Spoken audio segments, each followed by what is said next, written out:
Also made And we are live. Welcome to Legends of Forlumen. Okay. Okay, so where we last left off, we have Nail and Godric who are in the plaza of the trade district and upper district, and we have Adrian at the longship at the docks. So, I know Nail was performing some ceremonies and stuff, which he did. And Godric was doing... I don't know what Godric was doing. I was talking to... Oh, right. You were getting the scroll of sending so you could talk to your friend to get information on your mother because of certain events that happened. Yeah, in the village itself. Yeah, and Adrian was at the docks doing some training. Okay. So, I am going to let you guys decide what you want to do for the next couple of days. I did say that it would take the Duchess at least maybe 4 to 5 days to get to the town. So I will let you do whatever you want for the remaining 4 days. What do you want to do for the remaining 4 days? Not sure yet. And I just want to clarify, it was Adrian that went to the guard station to report the whole criminal thing, right? Yes. Okay, just making sure on that because the guards are keeping their eyes on you. Just letting you know.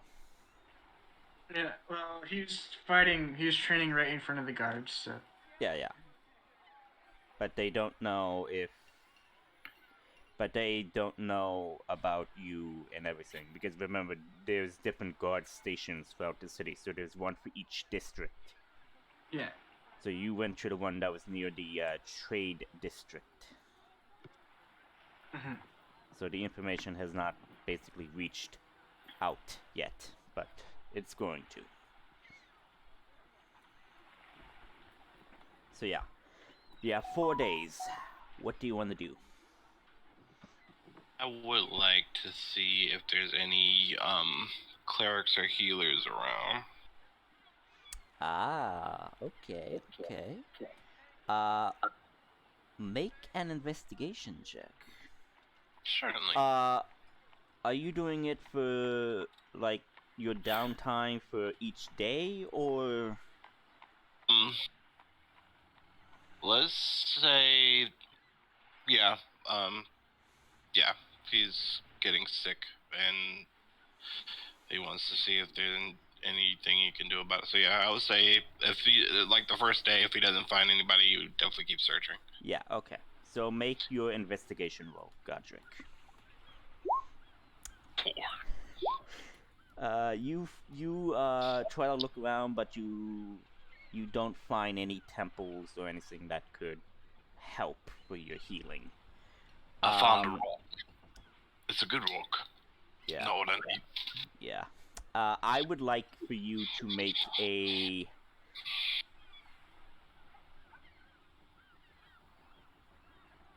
I'm thinking under this circumstance is stress, so would that be wisdom or constitution? Like internal stress, panicking. I think it would be wisdom, correct?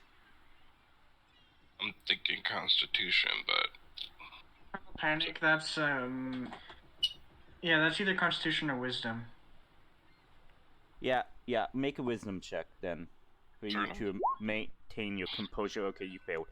Roll a constitution for me.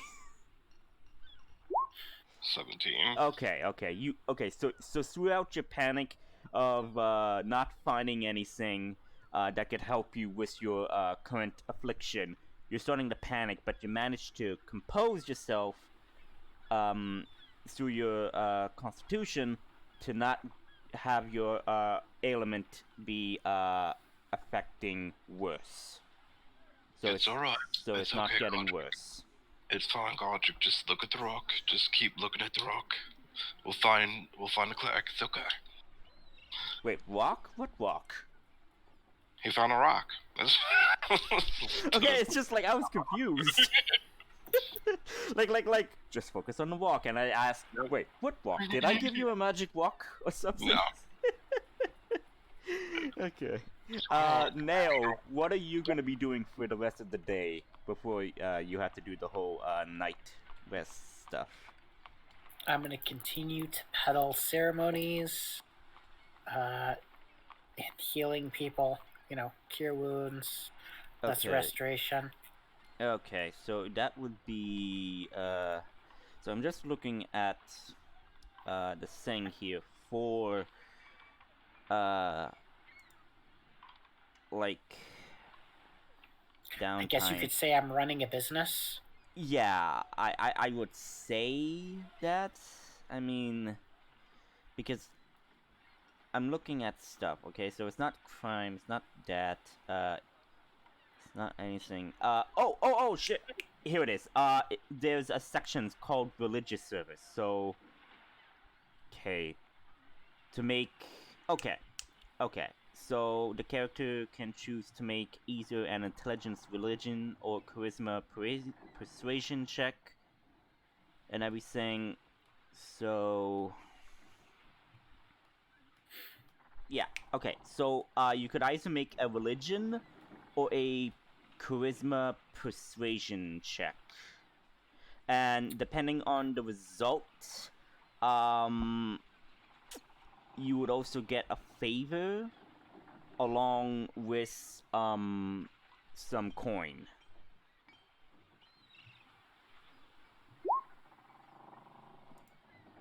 $17? Okay. 21. Okay, 21. Okay, okay. You earn 2 favors from people. And I would say... Was that a religion or a persuasion check? That was a persuasion check, because Okay. my religion is a negative 3, I think. That No, is- it's a +3 versus a +6. Okay. I'm proficient with persuasion. I'm not proficient in religion.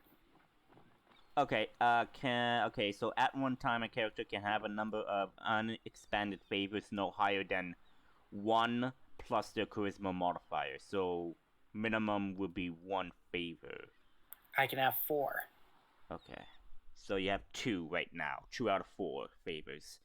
I guess I'm going to put that in inventory since I don't know where Yeah. else to put favors.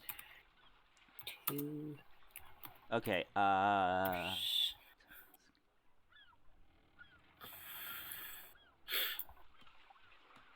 make a 1d6 for me. 4? Okay. Oh. Okay. So as you were doing some service, you are approached by a man, in a, type of religious garb, one that you don't know, and he is, basically, talking to you, and he says, "Evening. Would you mind sparing some time to lend an ear to an old man such as myself?" Of course. How may I help? We are dealing with a type of heresy and such within these walls of this town, and I don't know, you seem new, and people rarely would spill their guts to people like me, but to you, a stranger who is unsanctioned by our temples here, might have a better idea to it. So, I am wondering if you don't mind spying for us. Spying on the people? No, spying on a temple that's supposedly a new religion that is popping up within the region. And it's Well, interfering with our services, of course. Do you suspect the Temple of foul play? No, no. It's just, it seems a bit odd how fast and how much members are being drawn in. We just like Well- for you to spy on them. And he basically puts a pouch down and says, think about it. I will be in the Temple of Apollo in the Trade District. And he walks off.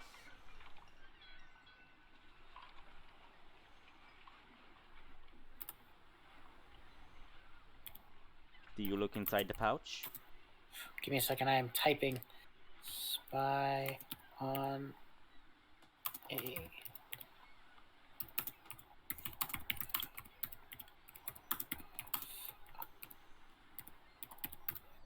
Okay, sure. Let's look inside the pouch. Okay. I want you to roll 1d10 for me. 2. You see about 10 small, medium small diamonds.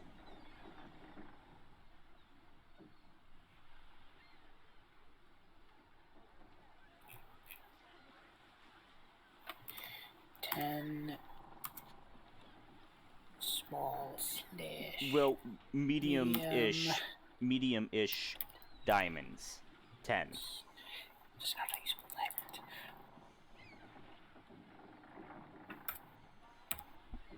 Okay, how do you spell diamond? Diamond.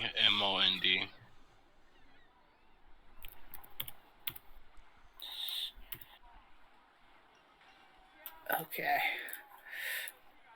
Yeah, the worst part about having phonetic dyslexia is I don't know how to spell worth shit. Trust me, I forget how to spell things as well. But also within the pouch, you see a kind of like a business card, but with a symbol on it.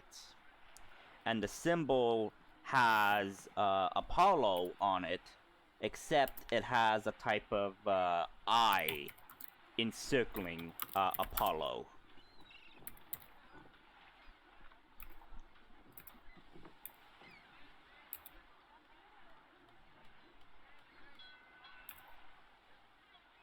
So, one of Apollo's calling cards.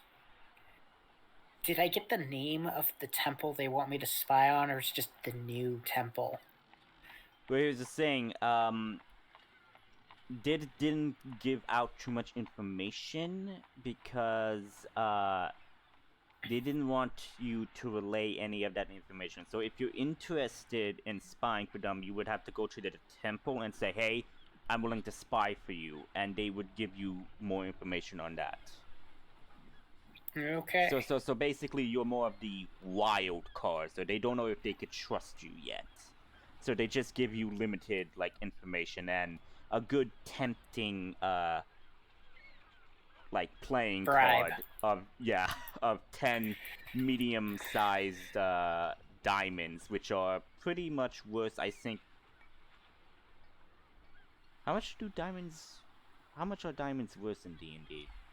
I think it's 1,000 gold or something like that. It depends on how big they are. It's medium. It's a medium size.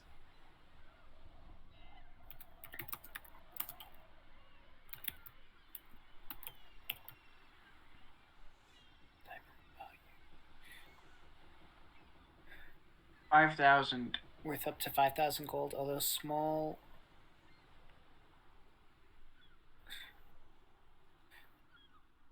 I mean, they can be as little as 50 and as much as 5,000. So it depends on the size.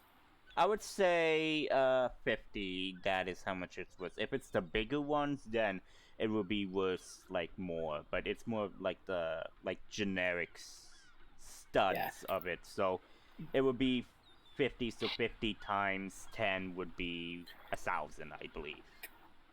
Well, those would be small quarter carat diamonds, are really tiny. Those are the things you'd use in spell components that require diamonds as a spell. Yeah. Because you wouldn't want just a giant chunk of diamond. yeah, that is true. So yeah, It's 50 worth of gold of the diamonds that's within that pouch. Well, times by 10. So it was like 10 small pieces of it. 500 piece.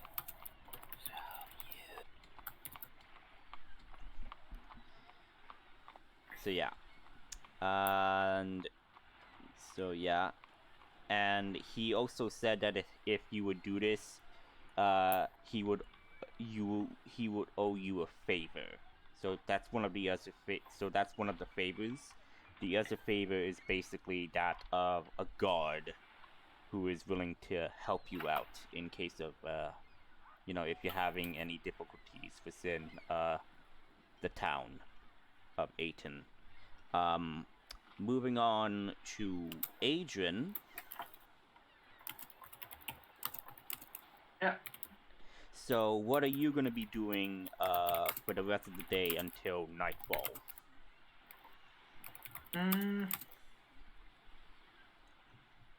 There's something. I'm trying to think of something that he'd probably do. Hold on, I'm just gonna look at his character sheet real quick. Okay. Also, I'm working on more of those spirit forms. I know what you do. I guess he'd just be going around town, just helping people that needs help. Okay. So he's basically I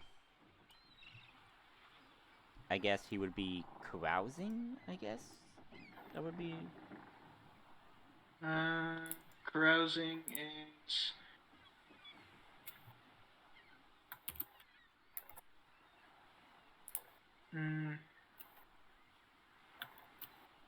I saw carousing somewhere, but I don't think that's what carousing is. It's basically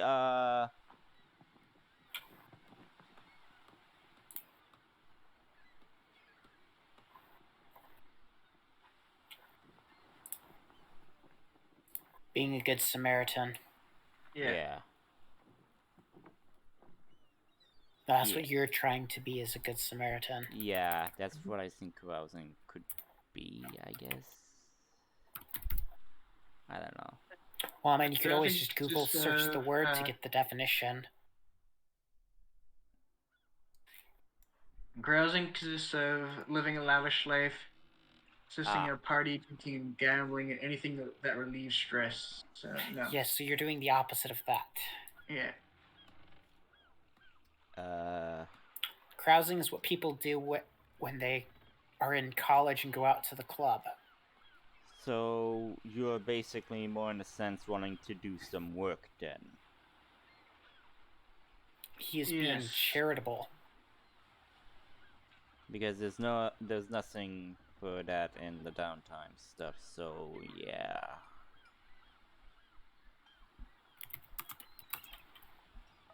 You know what? Let me just get out my book right now in Urban Encounters, so I could just placate this. So just give me a moment. Okay, wilderness. Gaining renown. You can spend your downtime doing small tasks and socializing with members of a faction by spending a number of days equal to. Yeah, but you have not. But you have not made any connections with any of the factions. The only factions I would say you made contact with was back in Haven's Cove, and that was with the Noble. You do not have any connections here yet. So yeah, you can't do that. I would say, yeah, why not? So you're out just wanting to do some good. In what district are you mostly doing that in?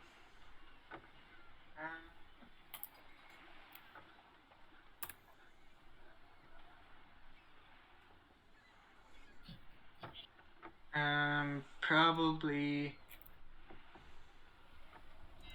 What's the East Ward? like. Eastward? Okay, so you're gonna venture there to the eastward? Okay. I do believe I did mention that.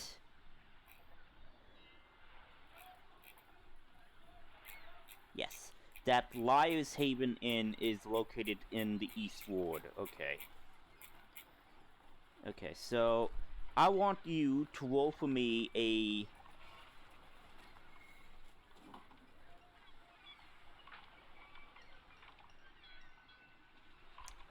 I don't know why it says this, but okay. Make a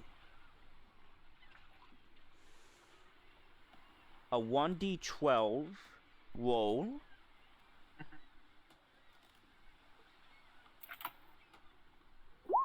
Okay, 9. and make a 1d8 roll. 6. Okay, so that would be 15.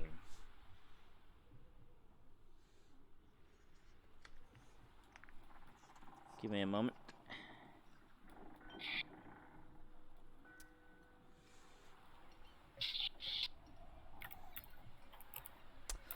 Through the eastward, you see a small group of people walking down the streets, carrying what appears to be a coffin, as they are heading towards what appears to be a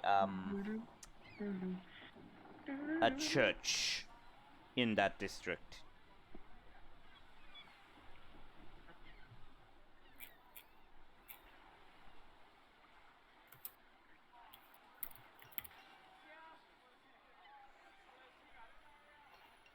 What do you do? Are they struggling to carry it? A little bit, yes, but they're mostly managing. I guess you go over. Excuse me, would you like some help carrying that coffin? You just see them look at you. They're all wearing black and covering their faces with veils and everything. And they just look at you. Question: what outfit are you wearing, by the way? Like, what is your appearance? He has a breastplate on right now, and he is wearing noblesman, tattered noblesman, a tattered noblesman cloak, like a black fur coat, kind of like. Okay. So they look at you and they kind of like give a slight nod, as in yes, they would like that.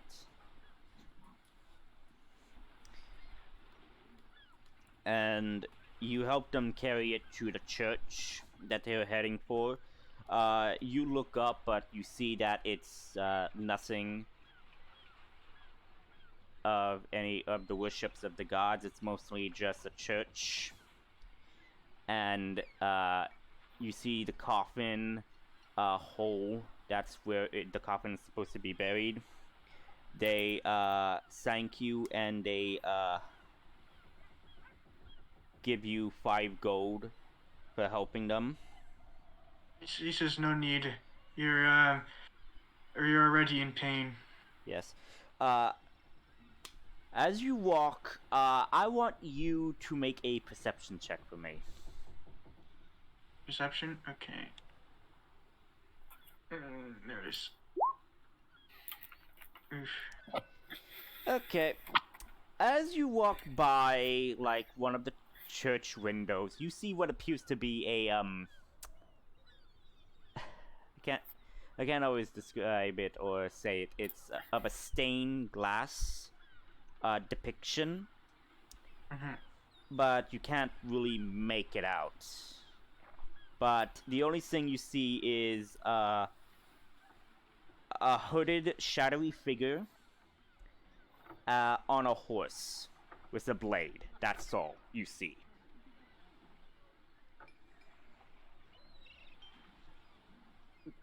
On the stained glass. Yeah, on the stained glass window.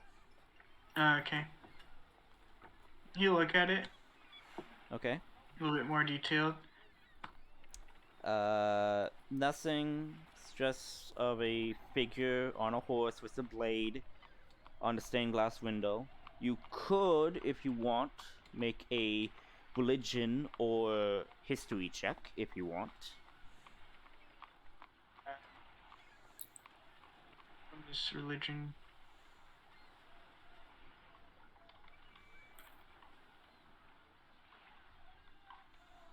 This is plus 0. I'll do history. 12. Okay. You look and you're trying to figure out this, but the only thing you can make out is this individual seems to be carrying what appears to be a lantern, and the lantern has ghosts and souls within it. And in the same stained glass window, you see it like going from the top to the bottom and so forth. And then at the bottom, you see this figure holding the blade towards someone as the figure stabs the person, and it appears that the soul is being sucked into this lantern. Odd church window. Yeah. He wonders. Yep.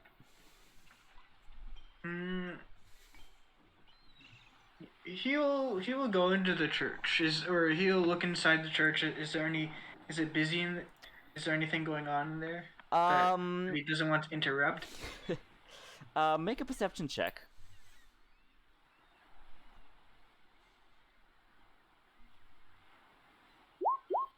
Okay, 22. Not bad, not bad. As you look inside, you see what appears to be a nun who is doing a setting up of the candles, the tomes, and the other stuff that will be set up in a church. I am probably not doing a good job in describing churches, but basically church stuff inside. Okay. There's not a lot of people though. Some are in there and they're just doing some basic praying. Some are going into the confession boxes. And that's it.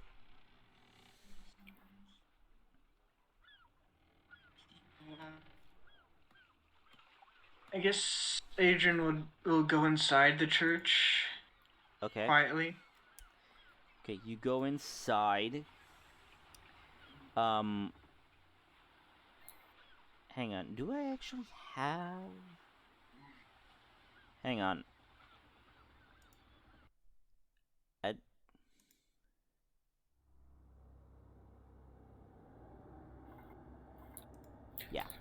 Yeah, I think this would look good. So you go inside. Immediately as you go inside, you feel a cold, suffocating, smell. As it's kind of like hard to breathe. It's kind of like stuffy in here.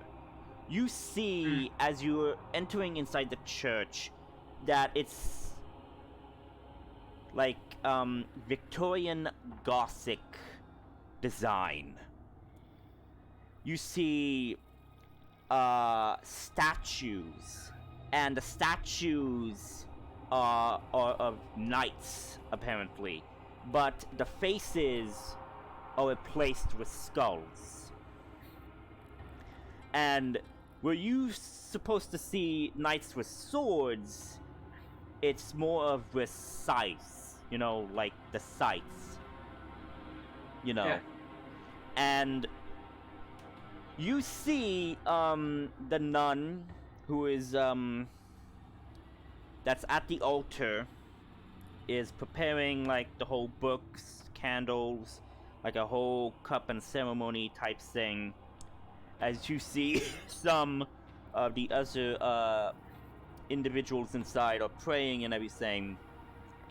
They're muttering in prayer and everything, and you then see a banner of sorts, kind of like a cloth, kind of like stained glass window type design.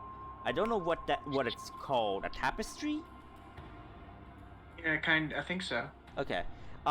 You see the same hooded, shadowy individual, but you see it kind of like in a whole mirror type depiction, where you see one figure on the top, and then at the bottom it's kind of like a mirror image showing an opposite image, kind of like that.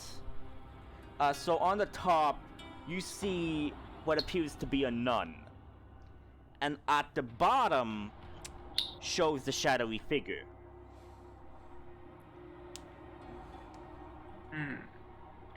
What I'm getting from the tapestry is not to trust the nun. Yes, but I think Godric would probably know what this church is all about. Probably might even know who the shadowy figure is.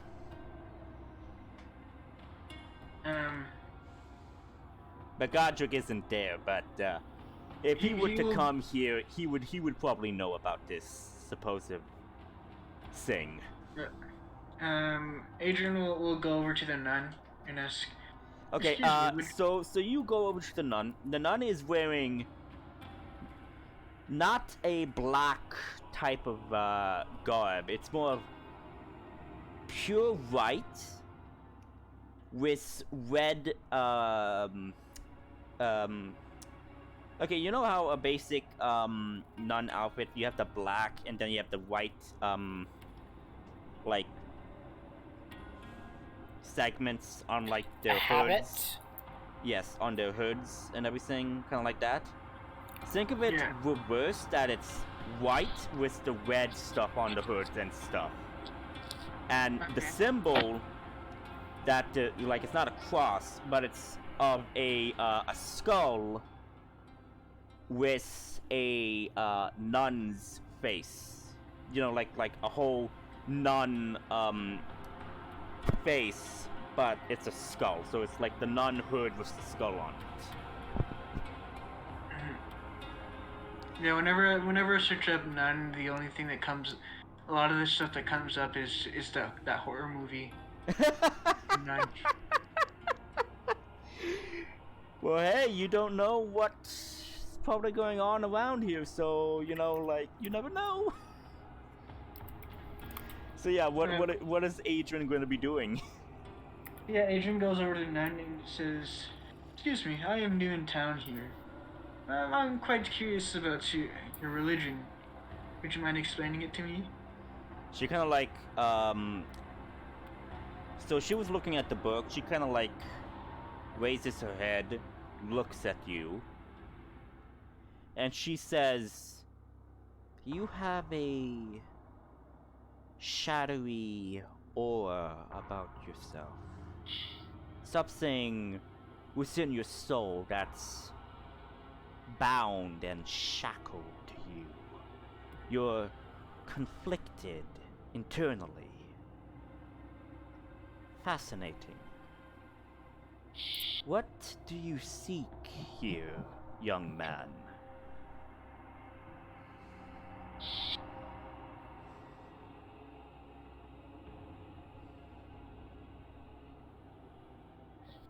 Adrian?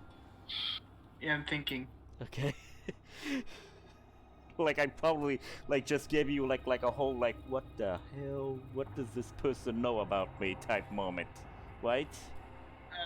No, I'm thinking of what he should say.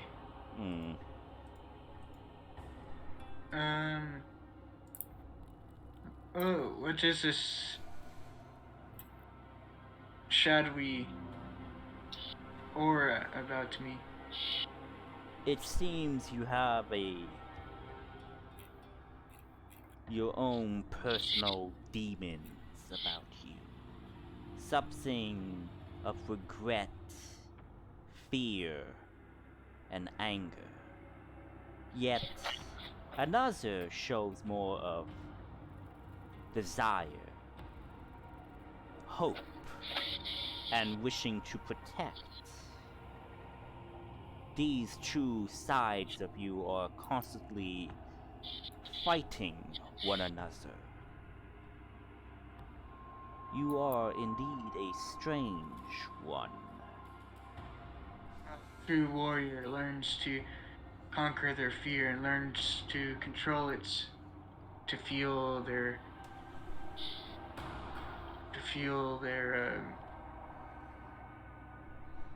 fighting spirit. You could see that she kind of like recedes a bit, looks at you more closely. She narrows her eyes at you, silent for a very long time. Seems like maybe a minute, 2 minutes or so. As she then speaks, do you seek guidance from our holy maiden? What would this guidance entail? She helps those who are troubled or riddled with guilt. And if she deems you guilty, she will punish you. But if you deem worthy, she will be more than willing to give you guidance to what you seek.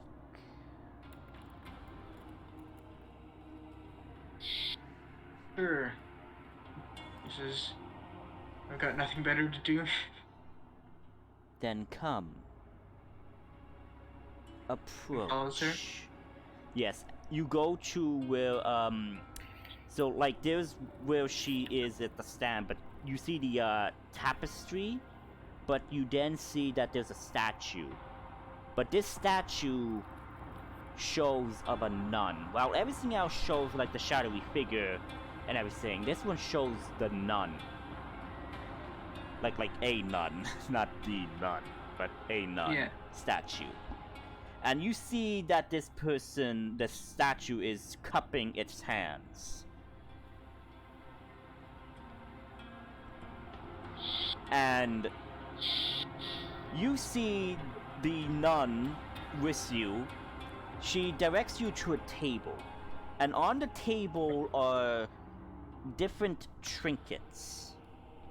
3 trinkets, in fact. I need to find the trinket table. Hang on. Because I'm gonna tell you to roll like a whole 1d100 and stuff. Need to find the trinkets. Here we go.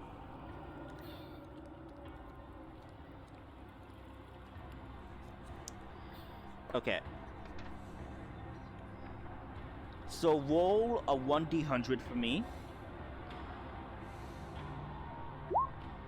97. You see a tiny mechanical crab.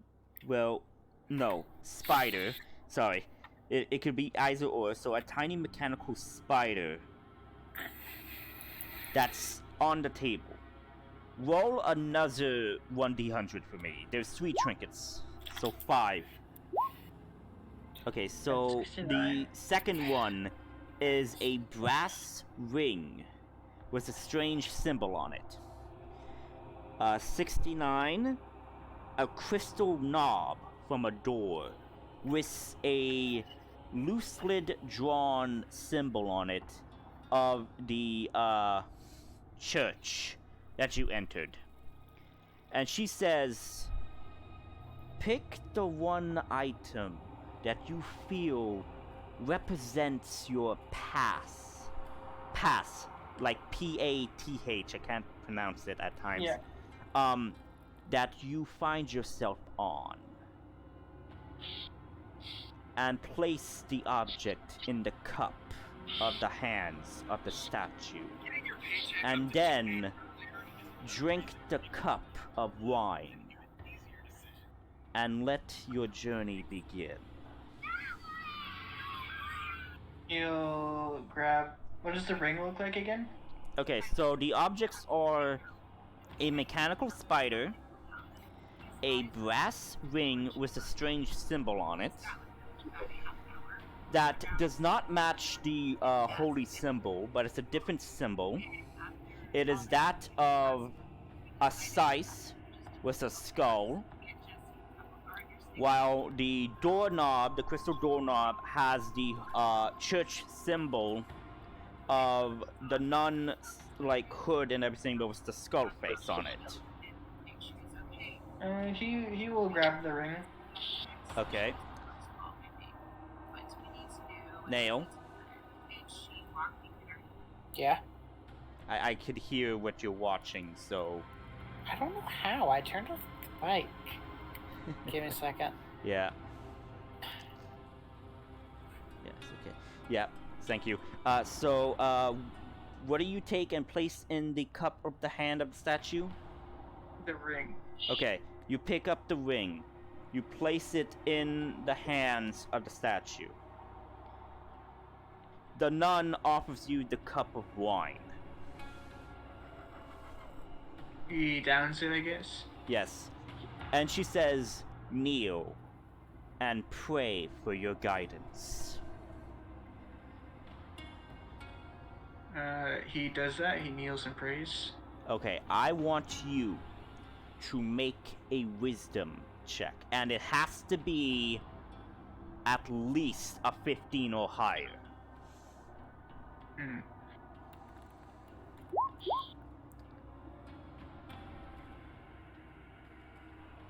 Okay. Do I gain an advantage?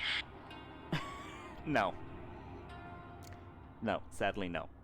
Because you don't know anything about this religion. If you did, I would say you might get an advantage, but you don't. This is your first time encountering this. So, you drink it, you do your whole praying thing, and you just feel a slight pain in your skull. And you then find yourself in a shadowy forest. Alone. No light is emitting from this forest. The moon is not there. The stars are not there. The sun is not there. It is a dark forest. And all you're hearing is the hoof prints of a horse. Getting ever so closer to your direction. What do you do?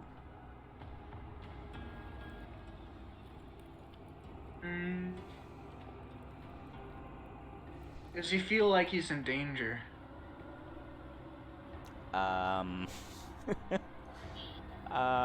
That is entirely up to you.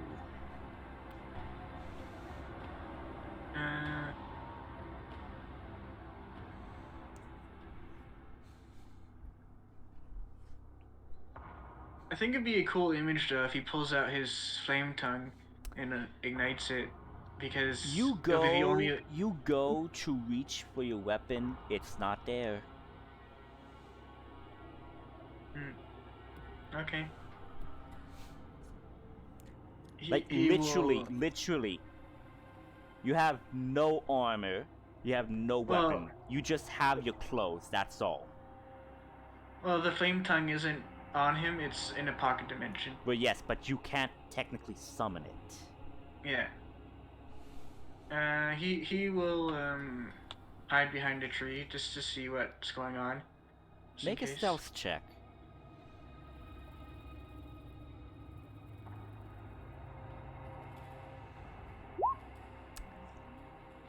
Natural one. He trips. You go to hide behind a tree. You hear the hoof prints get closer, and you see, passing by, is a horse with a figure on it, with a large, jagged sword blade on its back, carrying a green, vile-colored lantern through the woods. And No sound is emitting from this figure. But all you know is that the figure slowly turns its head in your direction. Make a wisdom save for me.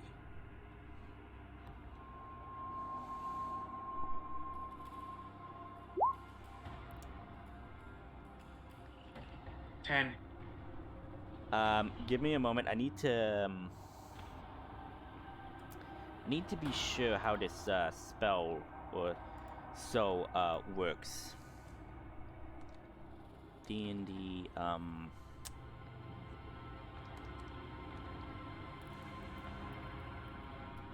here it is.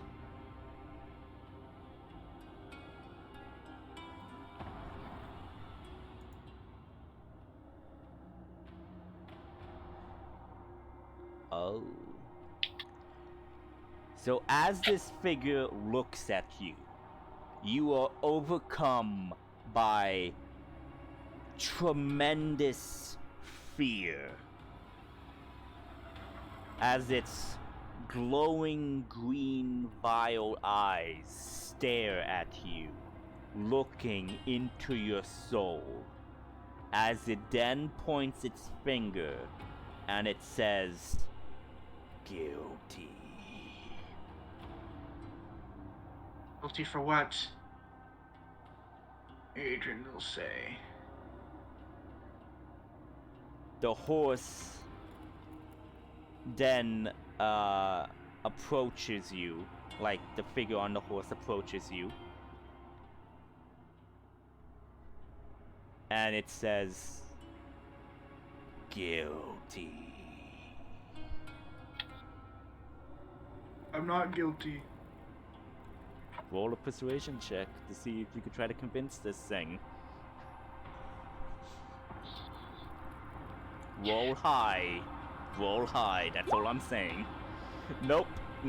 It just says, you are guilty for sending people to their deaths. 1 second. I want to do a purge. What's that? Rolling 100 d20s. Okay. What does the... Just Why? because I'm rolling not that great right now, so I want to do a purge. Oh, okay. I was confused by that, but okay. He says, I've only taken the lives of those who are not innocent. You lie.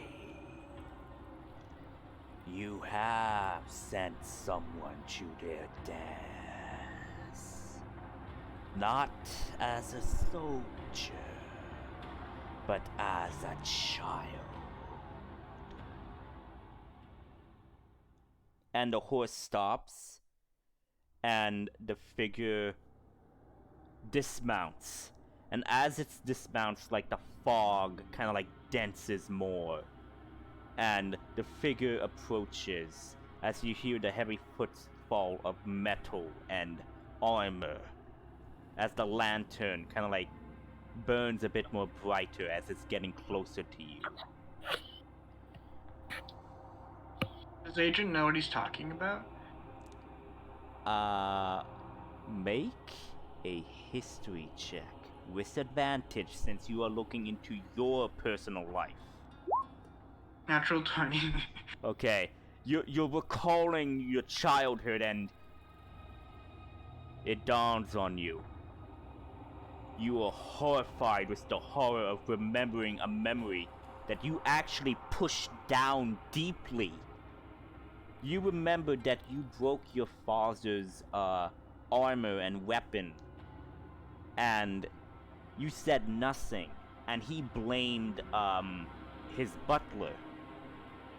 And the butler was sentenced to death. Adrian said, but I was merely a child and did not understand the consequences. It does not matter. You sent an innocent to their death. You are guilty. You are a murderer. And the figure draws the jagged blade. And then he says to the figure, which gives you the right to deem people if they're guilty or are not guilty. And who are you to decide to forsake your own god for a spirit that is not of this plane? To save my family and thinking the word what he'd call them, Soldiers? my men. Yeah, your soldiers. Soldiers. The figure simply says, you believe you did good. The balance of scales is shifting. You are either the cause, or you will be the one to bring forth the balance. But you are guilty for the murder of that innocent. And so you must be punished. And the figure stabs you straight in the chest. You feel the sword pass right through you, like inside your chest, coming out through the back. You feel yourself gasping for air as you cough up blood, and you're on your knees trying to grasp some air. And the figure gets ever so closer, and you see the figure's face.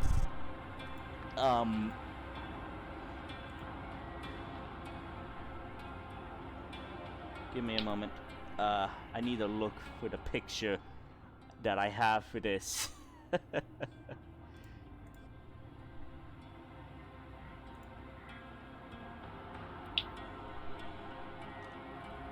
This is what you see. This is what the figure looks like.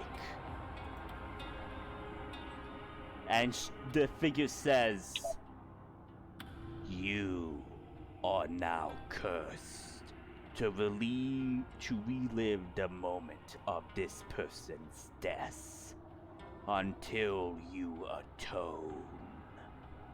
And the lantern glows, and you're back in the church. You vomit up actual blood on the floor, thinking that it was all a dream, but it wasn't. And you actually feel searing pain. You look at your chest and you actually see the wound where this figure stabbed you. And you see the wound glows slightly a vile acid green. I need you to roll a 1d10 for me.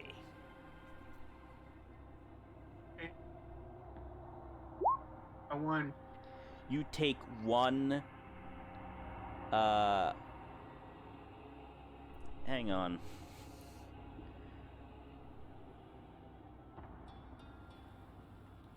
Yeah, you take 1 necrotic damage. It's just 1 damage. Yeah.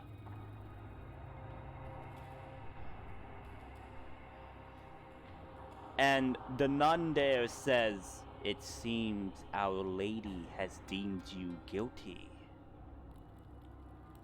How interesting.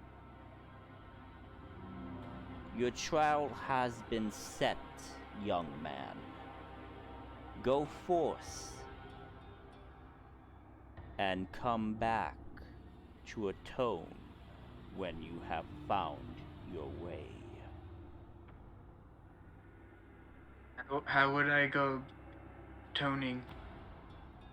I am not the one who shall say. It is your trial, not mine.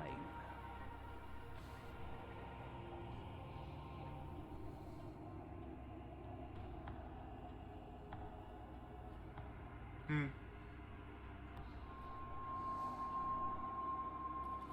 He shakily gets back up, I guess. Yeah.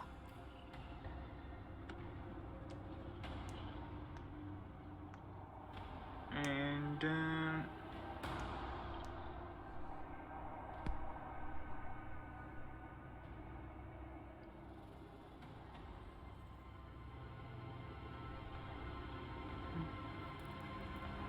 Yes, he leaves then to continue trying to do more good deeds.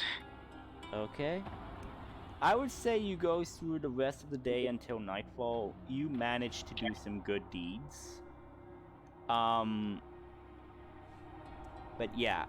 So you return back to the tavern inn. Trying to find. Here we go.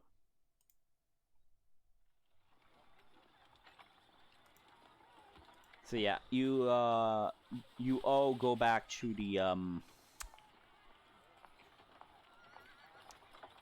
Peacock Inn. Unless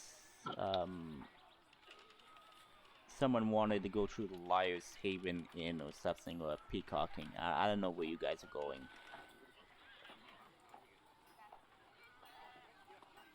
No, I think we're going to Peacock Camp. Okay. So yeah, everyone returns to the Peacock Inn. So there's food and drinks to be served at the Tavern Inn. It is around dinner time. And so yeah, I'll let you guys decide what you want to do for the rest of the night, and then you get go to sleep and then start the day. I want to sit down with Neil and Adrian and have a few drinks. Okay. Adrian, Nail, do you do that? Adrian won't. He used to be going to his room, quietly, or not really speaking. Okay. Alright, just me and you now. Yep. Listen. Have you, run into any, clerics or anything like that?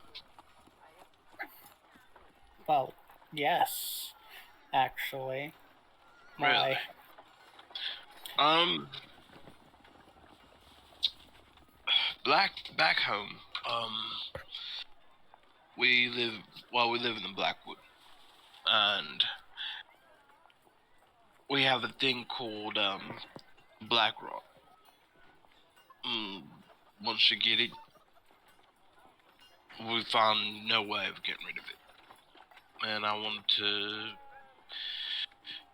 it only happens every once in a while. I thought I was safe from it, but apparently not. I might be sick. And I wanted to talk to a cleric. Maybe they could cast, detect disease or something like that. And maybe even use their services for greater restoration.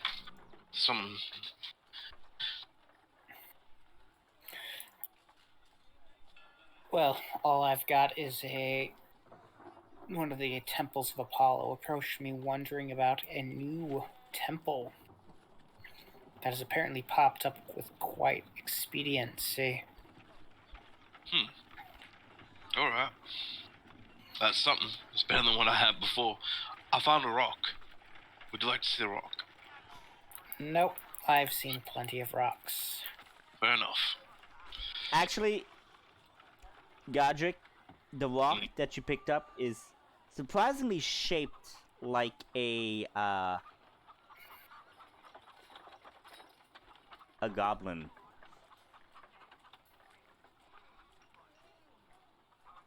Alright, but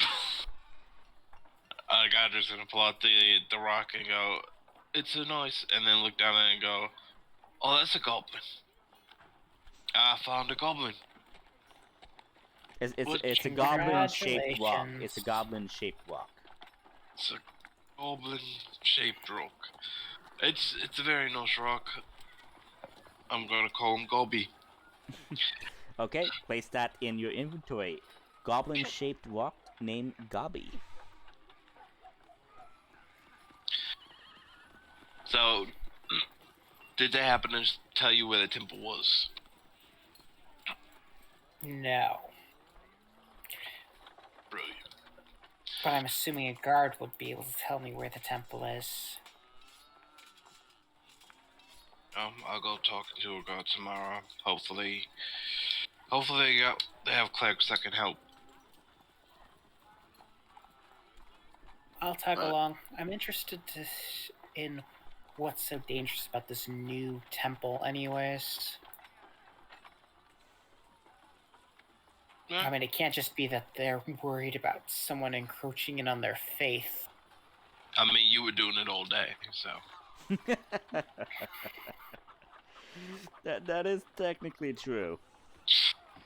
I wasn't encroaching on their faith. You were I was performing encroaching ceremonies. on their healing. I mean, however you want to call it, you know. Which is a lot worse, I'm guessing, because I was just affecting their short-term business. Yeah, I was more referring to converts, you know. I'm not converting their followers. No, of course not. You're just, you know, making money off of them. Hey, I'm not here to knock anybody's hustle. I'm just saying. Gods know that I've done plenty of bad things in my time. And you help people. Nothing wrong with that. But hopefully they don't, you know, this wasn't a ploy to, like, you know, get you in a dark room and rough you up. It's what I do. I mean, they gave me a bunch of money up front, so if it's a ploy to rough me up, then whoever came up with it was an idiot. I mean, there's nothing saying they gotta be small. But, yeah, you're probably right. And this might lead to some more interesting information. So, yeah, we'll make a day of it tomorrow.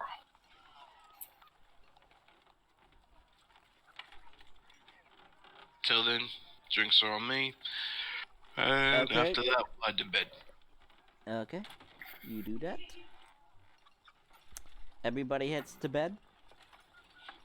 Yep. Yep. Does anybody want to do anything before they go to bed? Adrian?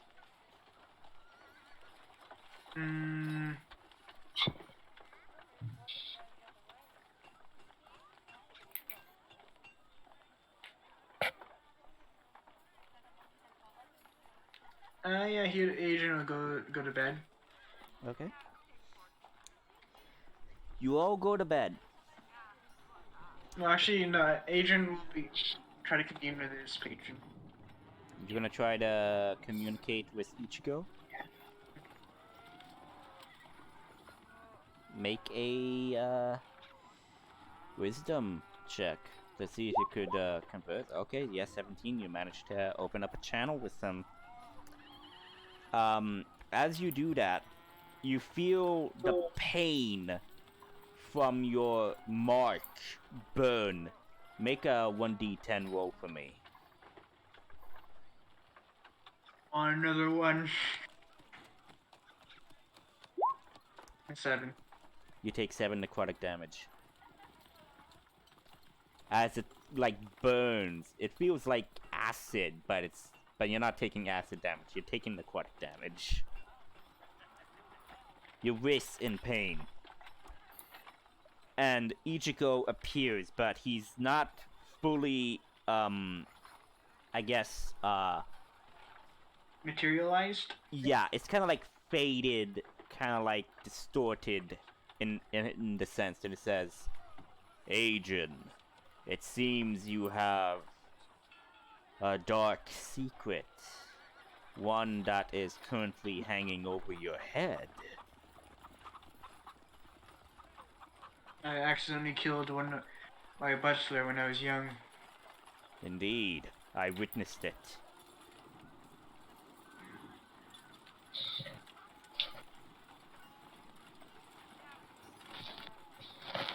It was too late for me to stop my father, but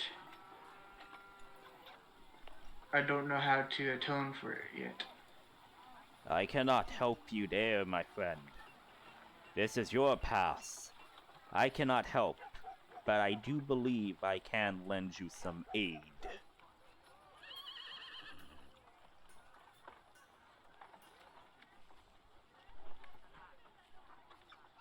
Okay. Adrian nods. This technique of the spirit arts is a type of technique that is able to channel spiritual energy enough to damage a supernatural being, as in any spectral form such as ghosts, banshees, or whatever you slightly encountered. I do not know what that entity is, but there is such darkness, but also light. It is a unique entity. I was even trying to interfere, but I was silenced just by simply being looked at. This technique is known as Shiro form.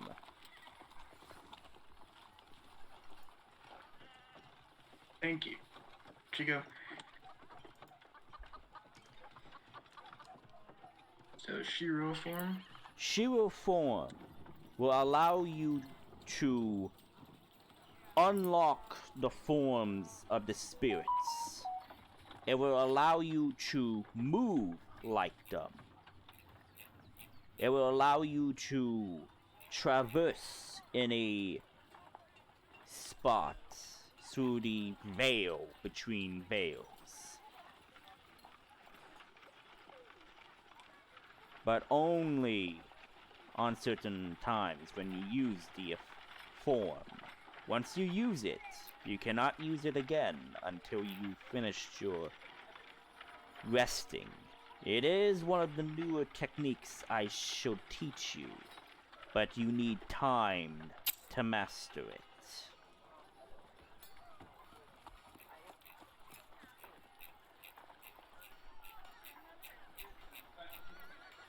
It's like forget what spell it is. Misty Step. No, it's Misty Step. It's kind of like Misty Step. It is Misty Step. Okay, because there's I think it's Dimension Door. It might be. I think it's called something else. And let me look it up. Mm-hmm.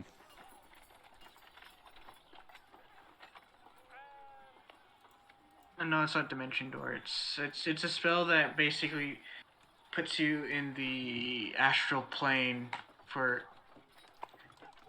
a certain number of time, and you basically can spy on things, and nobody can see you. Kind of. It's kind of like invisibility. I'm thinking it's a paladin spell.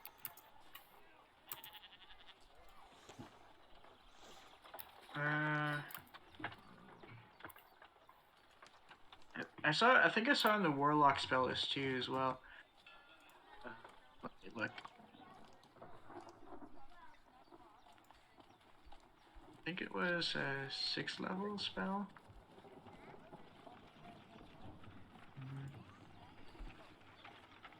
Maybe it was.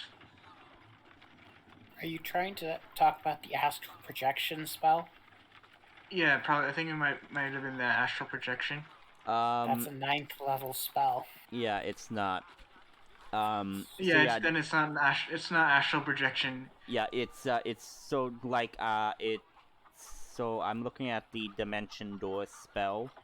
So you teleport from your current location to any spot within range. You arrive at exactly the spot desired. It can be a place you can see only one you can visually, or one you can describe by stating distance, such as 200 feet straight forward or upward. You can bring along objects as long as their weight doesn't exceed what you can carry. You can also bring one willing creature of your size or smaller who is carrying gear up to its capacity. So the range is 500 feet for a dimension door. Misty Step is like you briefly surrounded by silvery mist. You teleport up to 30 feet to an unoccupied space that you can see.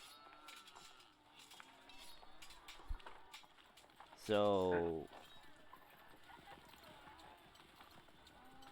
And find it. It's not that.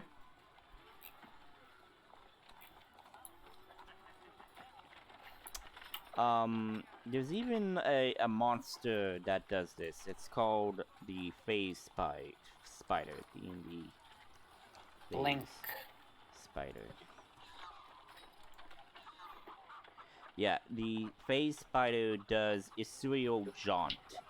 So as a bonus action, the spider can magically shift from the material plane to the ethereal plane, or vice versa. Yeah, but in the spell that I'm thinking of, when you go into that new dimension, when you go back, you're in the same spot that you were before, so you can't teleport. You can move in the astral plane and see things around Scrying? you, and no.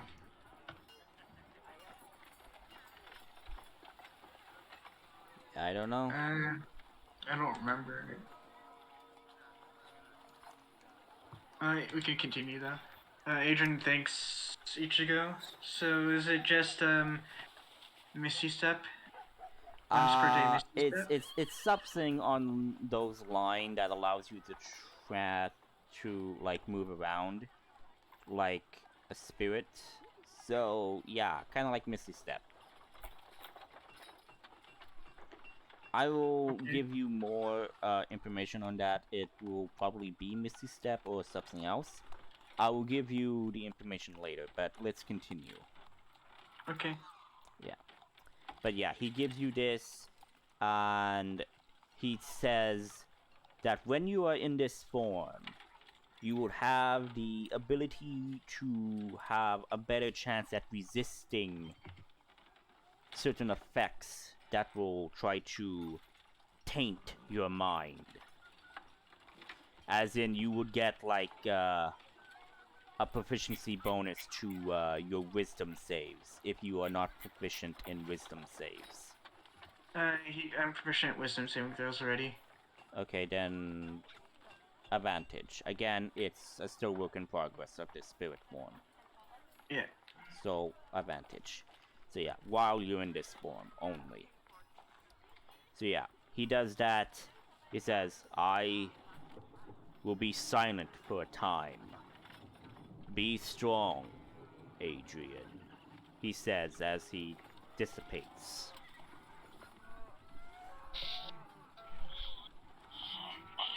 Nods.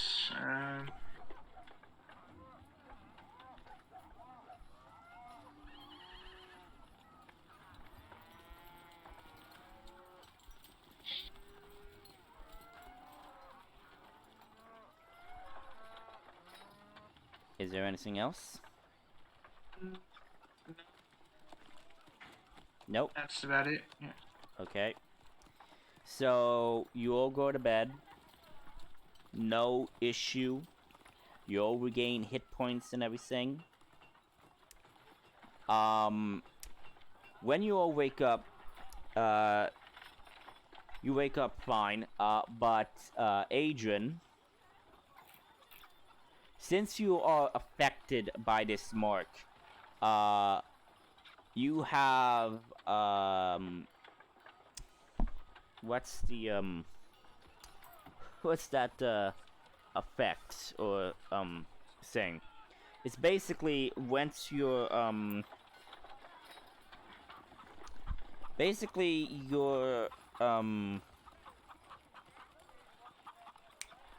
Here we go. That's okay. So that's how it works. Okay, got it.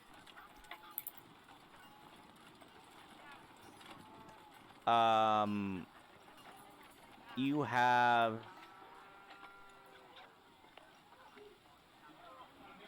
what this is saying, but I would say that you have you feel exhausted, basically.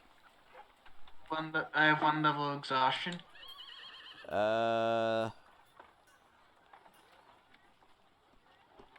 was Exhaustion. going, yeah, because I'm looking at the exhaustion table and I'm looking at it Yeah, and I'm thinking, exhaustion's pretty rough. yeah, so I would just say because of this effect, I would say like your speed is just halved. Okay, that's still pretty rough, but okay. Yeah, at least you're like it's nothing too serious. I'm not going to like push that too much, but basically because of this, your speed is halved. So yeah. So you wake up, you feel the pain still there, you don't take any damage, you just feel exhausted.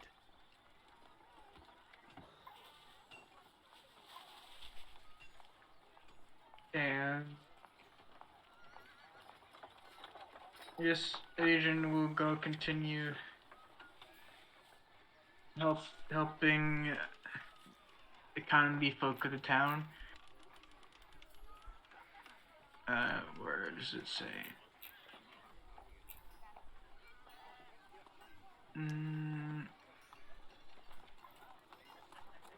Yeah, he'll go around helping the economy folk around town and learning from them. Where? In what district? The slums. So Ratboro. Ratboro is more of a kind of like not a slum, but more of a sketchy district. The slums will either be District 7 or 8 because they're outside the walls. Yeah. Okay. Yeah, he go to Shadow Wall. Okay. You go there. You see a lot of individuals. You see some halflings, some. I'm thinking, did I put gnomes in there? I'm not 100% sure. I put gnomes, but I'm thinking, yeah, it's mostly of halflings and wood elves and humans as well. Not half elves, wood elves. I'm thinking. My apologies. So yeah, it's kind of like that. Roll a 1d12 for me. And a 1d8. 1d12? Yeah, a 1d12 and then a 1d8.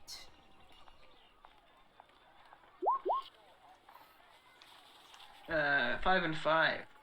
So, okay. You go around and you just see some drunks and everything who are basically like saying, "Ugh, I'll kick your ass." No, I'll kick your ass. Like, ugh, you're a bastard and a coward and all of that. So basically, drunken stuff.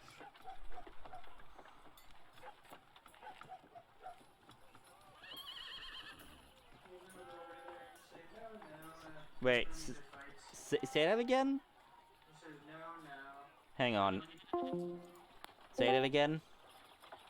He says, Okay. now. No need to fight. It says, "Oh, you! What's your business here?" I am simply a traveler. You're a Pharaoh, aren't ya?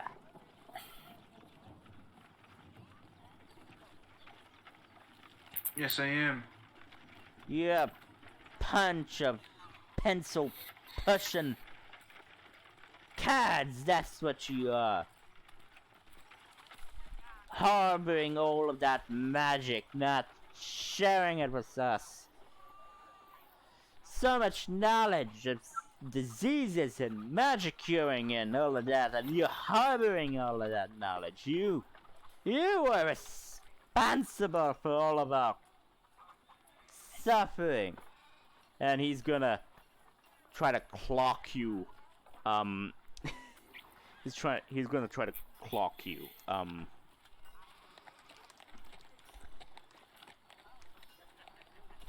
Okay, does he roll to hit? Yeah, I'm rolling to hit. So, what's your AC? 16. 16. Okay, he kind of like, ugh, and like kind of like falls and passes out. And he says, "Ah, you lie. Wait, let me show you how it's done." And like, the other drunk is also going to take a swing at you. 16 Yeah. is your AC? Okay. He manages to clock you right in the jaw, and he deals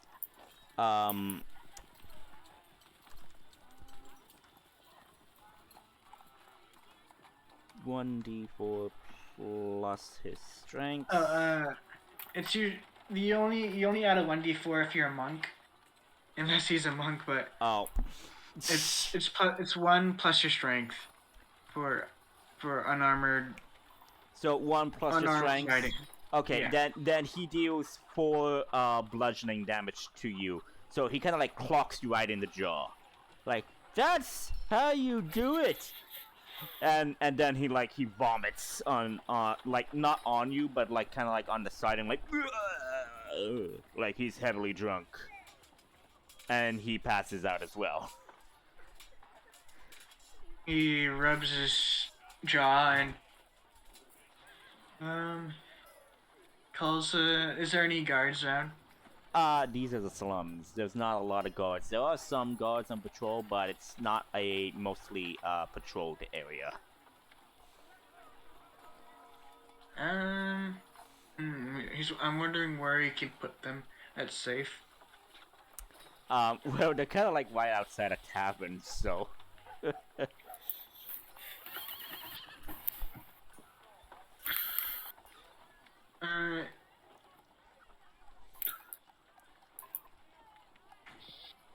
Is there they're currently like in the street right now. Oh, is the tavern also function as an inn too as well? No, it's just a tavern.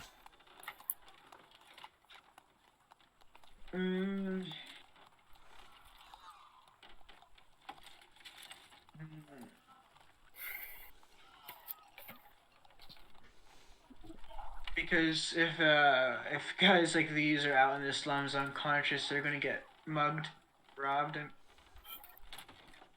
Agent thinks to himself. So The ethical wants to put them- dilemma. I so love putting it out there. so he wants to put them somewhere safe, but he isn't aware.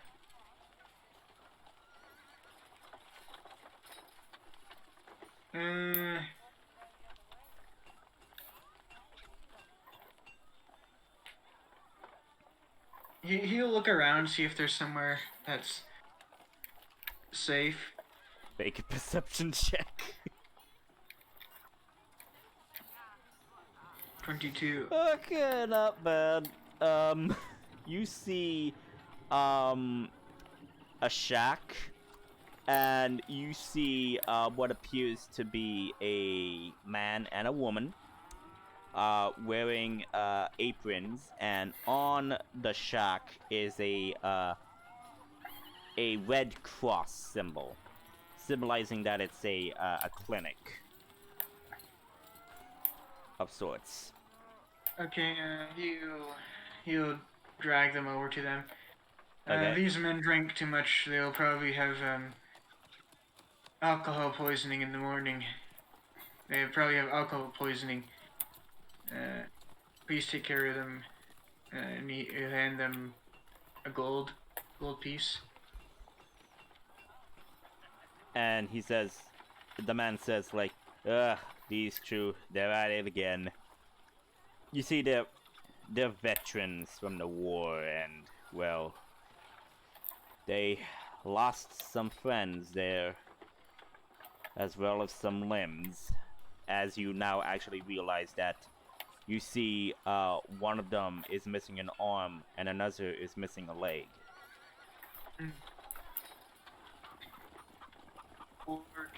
War is harsh. even when you get to back. It still affects you. Just let you know, out of character, a gold is like worth like 10 silver. like a week's. No, like gold is like a week's worth of food for a common folk. So, Yeah. Okay. Is that it? Yep. Okay. And after they're put into that shack, he'll just continue searching. Okay. So, I'll get back to you later. I'm gonna get back to, Nail or Godric, depending who, if they're gonna do something together or they're gonna do something separate. So, what are you guys gonna do? Oh, so, right, We're gonna go- right, I forgot to, like, roll for weather. I forgot that, roll for weather, I forgot that. You have a macro for it. Yeah, I Just have, macro it. shit. He's searching for that spell. Shit, Go to the macros and figure which one it is. I know, it's just I had it, and I'm trying to... Here we go. No. That's not what I want. Dice options? No. Text chat options? No. Collection. It's next to settings. Right. There we go. Thank you. Trying to figure that out. Okay. Light wind Hot day. and... No precipitation. Yep. Okay, so yeah. So, Nail and Godric, what are you guys gonna do? I believe we're gonna look for a guard and ask about the Temple of Apollo. Yes, we're looking for the Temple of Apollo via people who know where Okay, things are. but is Godric gonna make his own investigation check just to be sure? You did say that if you didn't find one, you were gonna constantly make an investigation check. True. Alright, give me 1 second, because my roll 20 acting out. Alright.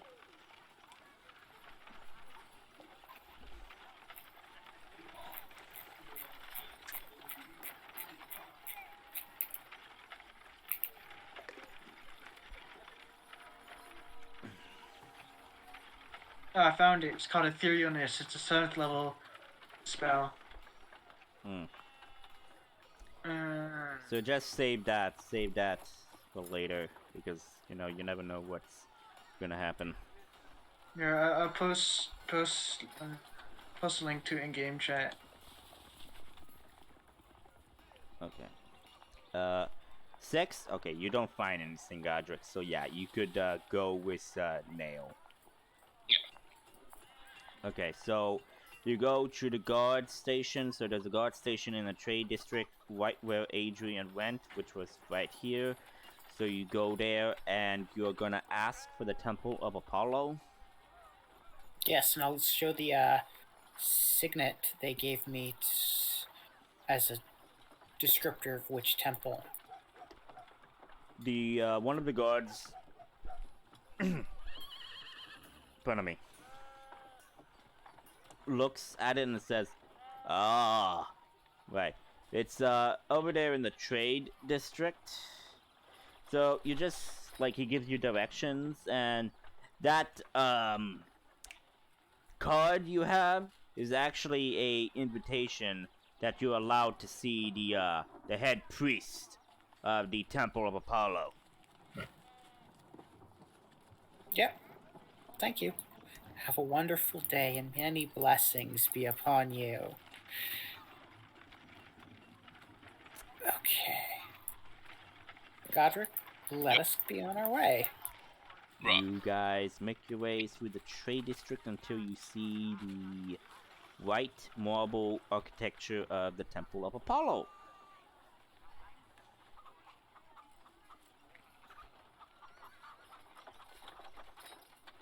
Oh, let's go inside. You guys go inside. You see some people working, some clerics working. So you have the whole church outline with everything and stuff. You see like large balconies, and you see like rooms and doors and everything that lead somewhere. I'm And gonna flag down one of the one of the temple attendants. okay, you wave your hand. Someone looks over, rushes over you because they're on the other side of the room. So like composes himself. Hello, how may I help you? I'm gonna show him the card and says, "I was invited." You actually see the person's face turn white pale, and like, he kind of like, father, and like another temple attendant who's like a bit of higher ranking. The person that you were talking to was an acolyte, but this guy's like a bit his superior, and says, yes, what is it? He kind of like shows you the card and like, thank you, acolyte. You may return. Right this way, gentlemen, please. As the person is now escorting you to where you need to go. The inner sanctum of the temple, I'm assuming. Oh yeah, big time. The inner sanctum. Oh, talk about a red carpet. So you go through some corridors until you reach like a big wooden oak door that is like literally tall enough for a I would say hang on, I have the size. I have the sizes for a large creature at least that could fit through there. It's pretty big, the doors. Someone seems to be overcompensating for their architecture. So yeah, you the father. I wonder if they need these doors to let their egos in and out.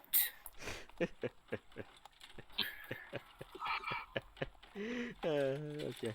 So the father knocks on the door, and you kind of like see he's very nervous. He is very nervous, and it says, and like a voice comes, comes and says, "Yes, have my guests arrived?" And like the father just looks at you both and like clears his throat. Yes, head priest, they have arrived. Should I send them in? And says, yes, bring them in. And like he opens the door and like, but go on, get in there. Don't keep him waiting. Yeah, we'll walk inside. I mean, okay, and the door immediately slams, and you just hear hurried footsteps running away, like at a swift pace. You see, large pillars that is holding up the ceiling and everything, but the pillars is basically statues, and it's that of Apollo in various poses. One basically holding out what appears to be a potion, something holding out what appears to be the sun, another holding up what appears to be a book, and so forth.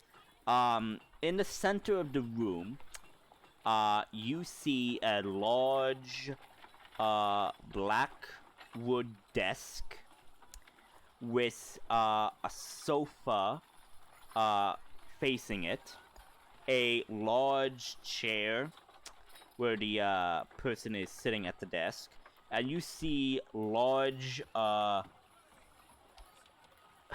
bookcases, almost lost the word, bookcases with scrolls and tomes that seem ancient and such.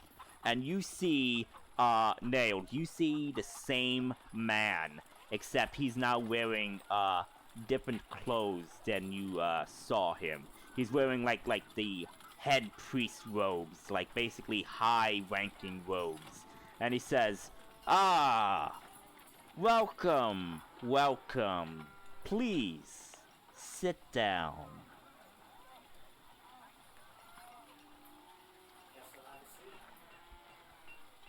Hang on. I'm back. Say that again. I'm going to be sitting. At the sofa. Sure, you do that. Godric? I will also have a seat. Before you guys get on about your business, I just had a question. Do you have any clerics or healers that could, help with, a certain affliction? It depends on said affliction, my dear child. I was wondering if you had anyone who could cast, detect disease, and possibly, greater restoration or something like that. Ah.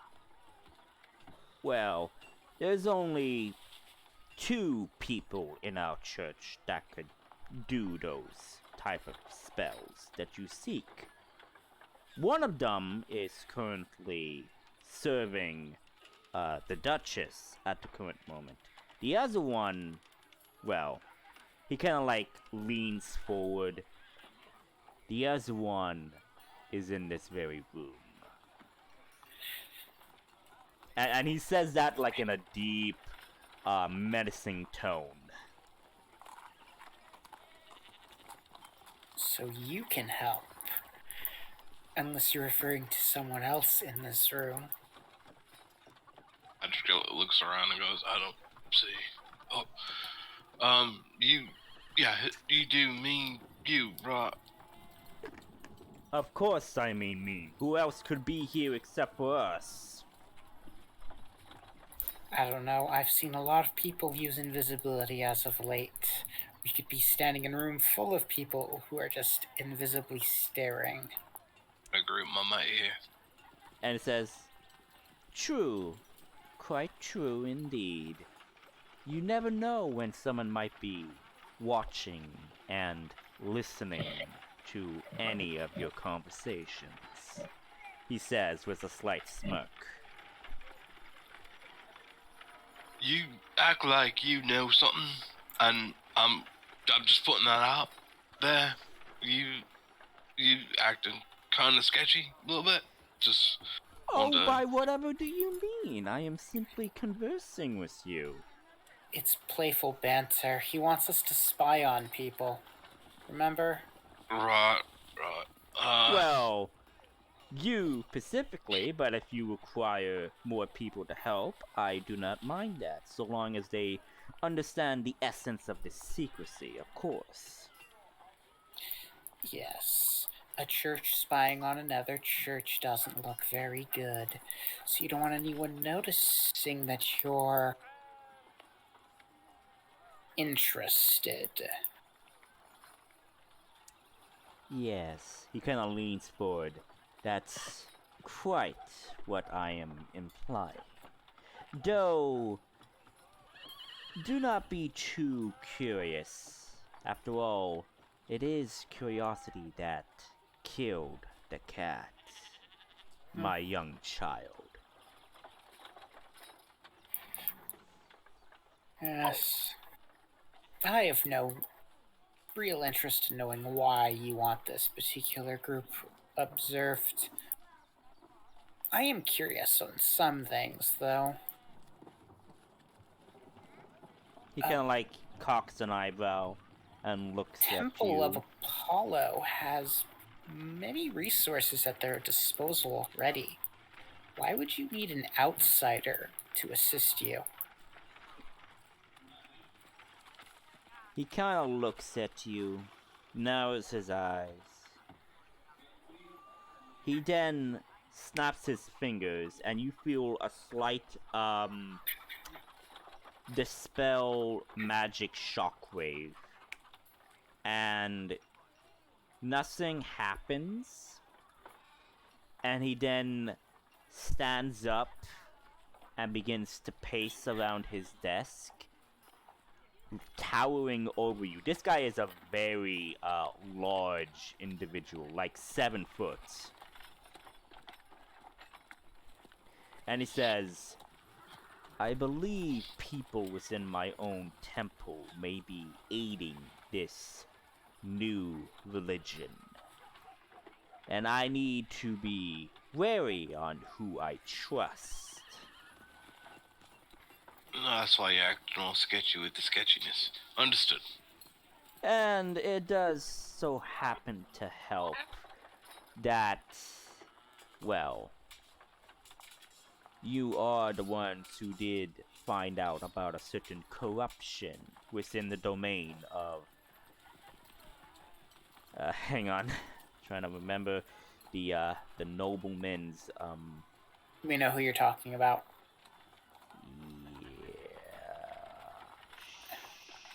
Shit, hang on.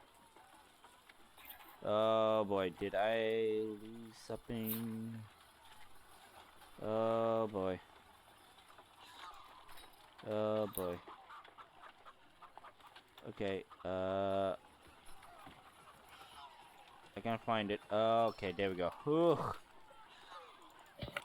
Sorry, I thought I lost something. And like I was like, oh shit, that's so bad. I won't have that anymore. Like, ooh, scared me. I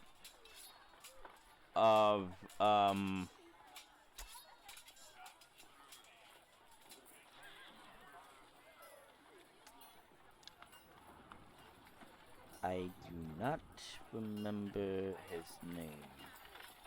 The noble, the head.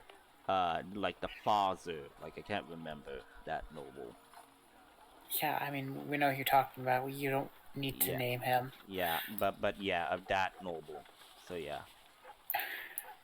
Just so I can remember. So you know, if I by accidentally misuse it. So yeah. And we were tasked by, well, to search for a supposed cure. It was only arrived by teleportation circle days ago. So, if you manage to help us, we might be able to discern more about this corruption and its possible connection to these bandits. But I do believe that they are using a religious church temple as a front, which is why I asked you to investigate for me. And if you so desire, I do not mind performing what you seek, young one. But Sure. this will be considered as a favor, of course. Of course. And he kind of like Well- looks at you, Nail. Before we agree to this task, I must tell you, we will not be in town for much longer. Once the Duchess arrives, we will most likely be leaving with her. Ah, yes, the Duchess. There are greater concerns going about the moment than what possibly could be happening. But until then, we have nothing to necessarily do. So I have no problem investigating this new sect Yeah, and that's until that. she arrives. I agree. I don't mind helping at all, especially if it gets me what I need. I thank you both. And he kind of Just- like picks up a folder and tosses it to you.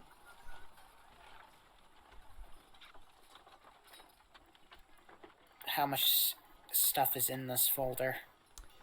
You see, it's relatively light. but there's a good amount of paper in there.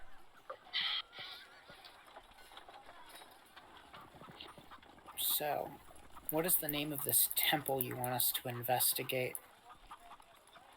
It is known as the Temple of Arin Ahu. It is a type of language we do not know, but that is the easiest translation we could come to. And how long have they been here? They recently set up shop about a month, maybe 2 months ago. And we have been dealing with the type of sickness around the slums. It is controlled for now, but it mostly is originating down south, some of the outbreaks of it. And do you suspect this church has anything to do with this outbreak?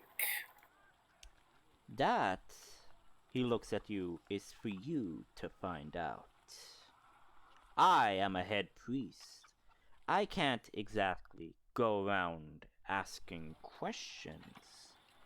It would be quite unholy of me to do so. He smirks.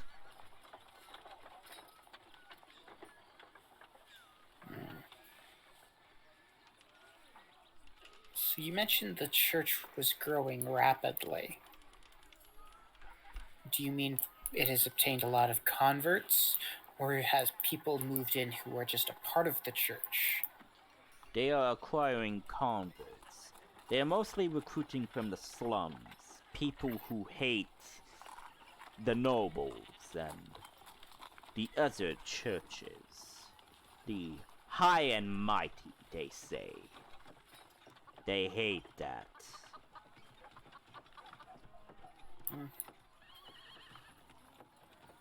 excellent way to recruit certain followers, though very unstable. I wouldn't know. I'm not a insurrectionist. No, but as any temple, you know how to twist the needy to your will. And you know that once proven a hypocrite, that's a very dangerous position to be in. The priest remains silent as you say that comment. He looks at you, narrows his eyes, and you see in his eyes. Don't get me. No, Don't get me wrong. I don't think Apollo is a hypocritical church. You just must have heard of. It's just you see him kind of like narrow his eyes, and you see kind of like not anger and not rage, just I'm trying to think of the other term. I'm not the lost for words. Contentment? Yes, contempt. His eyes showing contempt towards you. And it says, "Be careful what you say. Some people in the temples of other gods may not be as understanding of others, especially one from the land of Firom." I was merely pointing out a potential course of action you could take. If you could prove that their church is as high and mighty as they promise to destroy, their new followers would quickly turn against them. Well, that is what we want to know, and that is why you are to do it. Well, we may be able to find information, but acting on that information will be up to you. There will never be enough time for us to do anything of the sort. And one last question. I'm assuming you've attempted to send someone who you trust into the temple. If you managed to succeed, The man says, simply look in the folder. okay.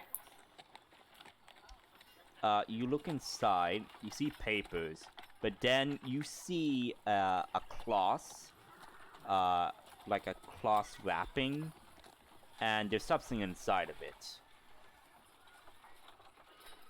What is inside the cloth wrapping?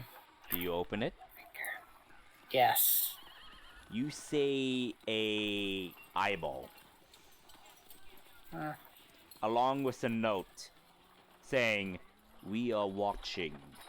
We know when you will move against us." That's what the note says. Cute. How cute. Nice. So I simply cannot send any people. They would know if they are of my temple or any of the other temples. They seem to know. Care about losing, right? Basically, yes, you're more expendable than my other temple attendants. Enough. Well, where can we find this temple? It is within the Seven Hertz district, along the outskirts near the beach area. Okay.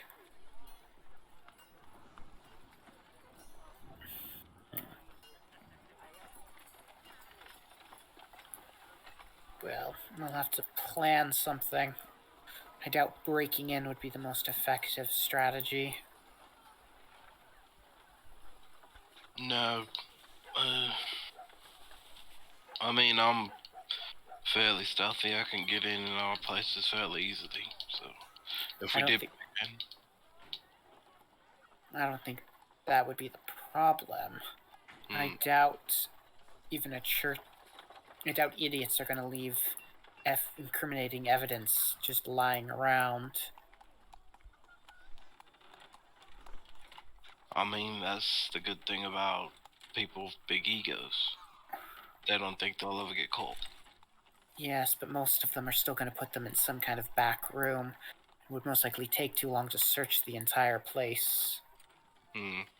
So, We'll have to find some way of at least eliminating possibilities before going in to search it properly. well, here's an idea. Can't we make you all invisible? Maybe scope out the place before we, try and make a run at it? That is assuming that every room has an open window.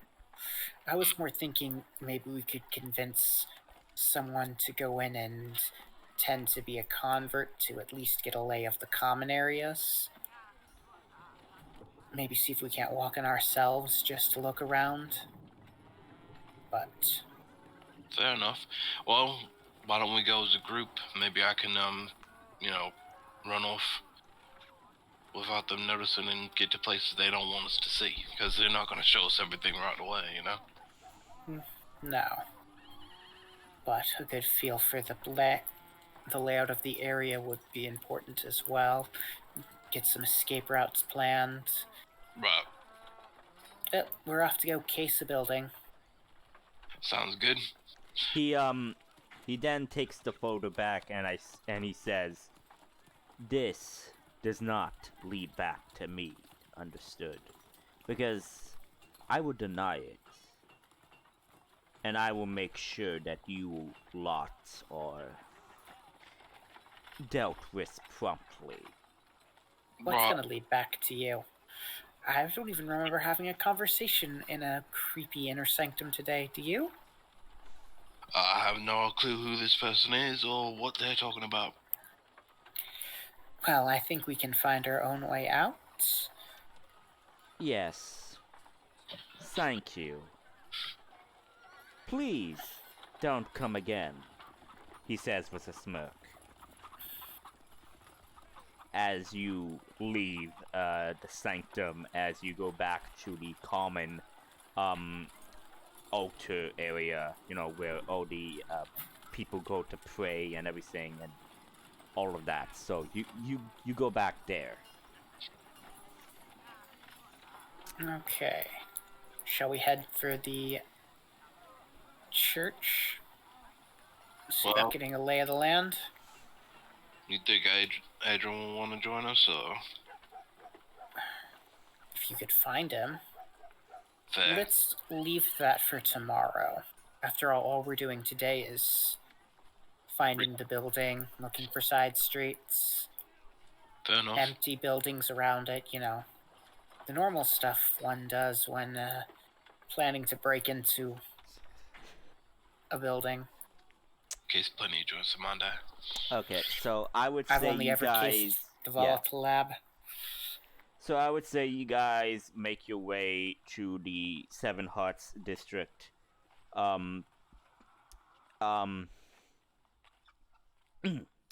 Adrian. I need you to roll another 1d12 and a d8 for me, since you're continuing doing the same.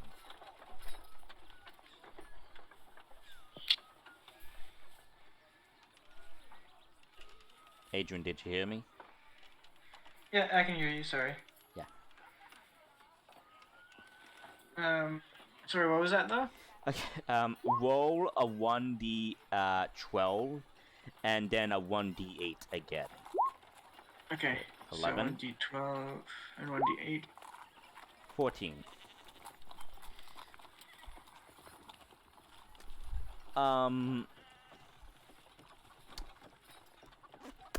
Okay. What's your passive perception? I think it's either 12 or 11 or 14. Okay, 14? Okay. Okay. Someone, bumps into you. He then says, sorry, and, walks by. You continue walking, and, as you're walking, I'm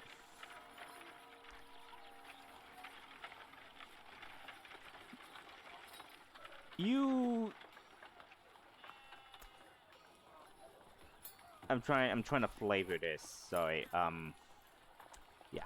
Okay, you, see some people selling some, food, some fish kebabs and everything, and saying, get a fish kebab, get your fish kebab here, and everything. Hold on. Adrian checks his as he bumps into him, he checks his coin bag, whatever he uses. It is gone.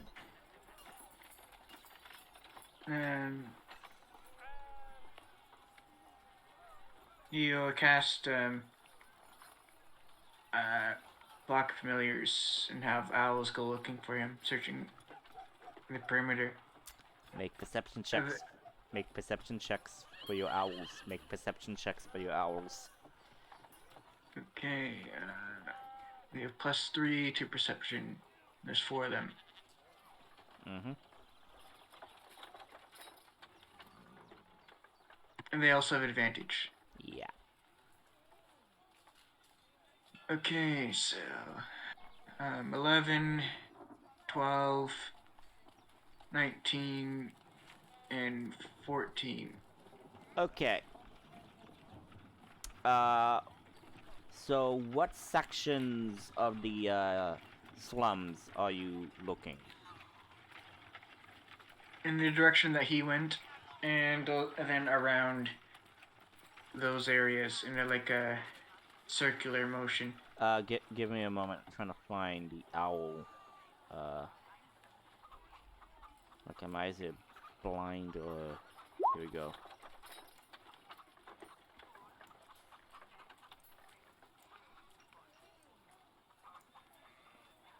And 1 that would be for nail. Okay, so where do you send your owls? I'll let you control them, and this owl is for nail.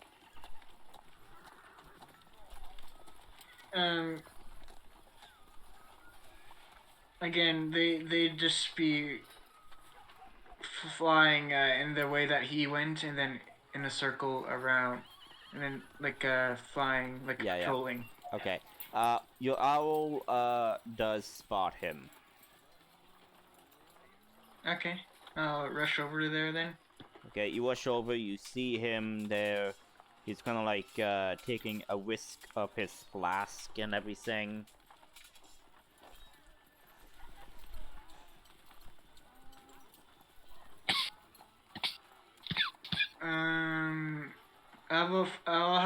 I'll fly at him and scare him or distract him.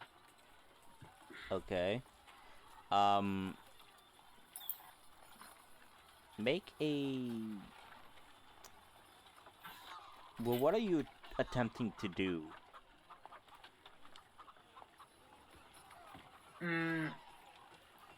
Basically, stealth up on. Okay. The owl is distracting him, so you would have a advantage on stealth, since he's distracted. Okay, 22. Okay. So, you stealth up, and what do you do? I will hit him with the butt of my sword. Okay. Knock him out. Roll,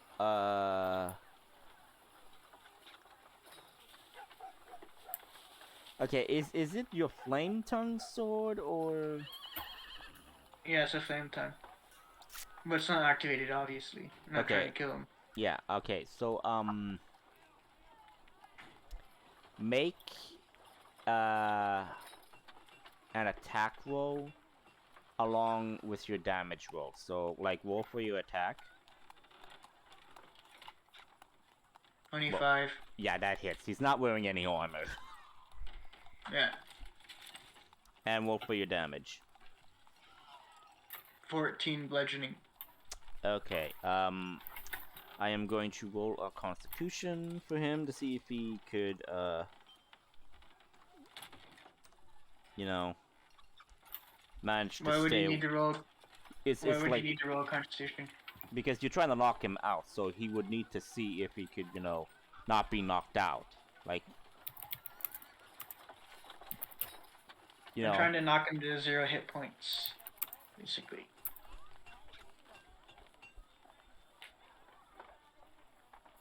Isn't he a commoner? Yeah, he's a commoner. Yeah, commoners have 1 hit point. Oh, shit. But, okay. So yeah, he's knocked out. He's very much knocked out. Like, very knocked out.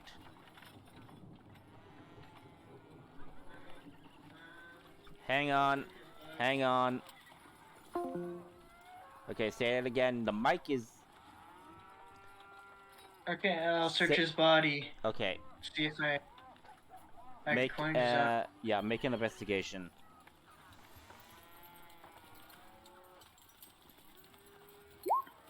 $13.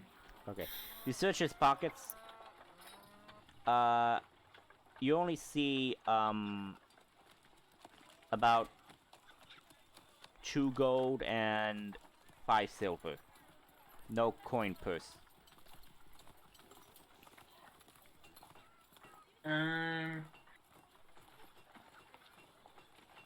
So how much was stolen?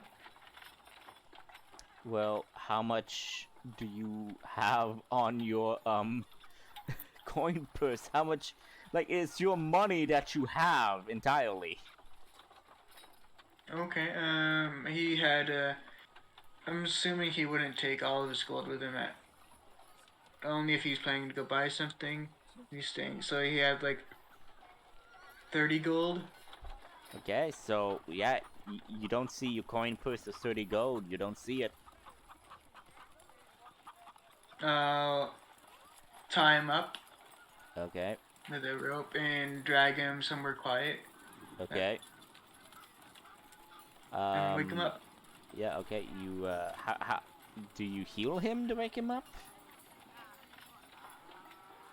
Um, Like again, he's unconscious. Like you pushed him right down to like negatives, but he's still alive. You did non-lethal, so he's still alive. yeah. I think if you do non-lethal, you can either like wake them by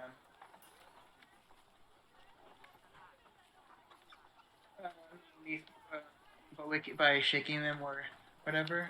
Let me look this up, maybe. Yeah.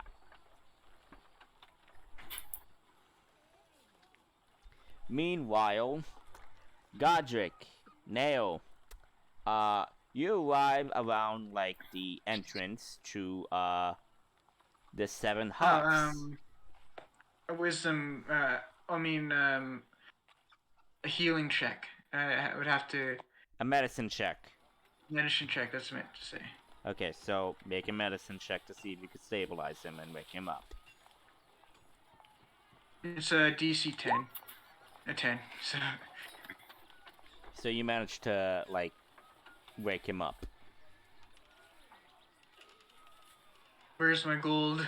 Yeah. I'll try and intimidate him. Make an intimidation check. 18. Okay. 18. It says, what gold? I just bumped into you. I apologize. I didn't take anything. I didn't. I just got back from winning like a game of cards. That's all. Insight check. An insight check.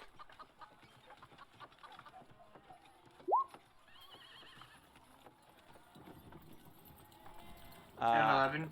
Yeah, from what you could tell, he's being a bit truthful, but he is basically kind of like being entirely scared right now because like he just like he was bonked on the head and now he's being face to face with this guy and everything and he's like terrifying him. So like he is basically telling you everything and he's doing it while sobbing even.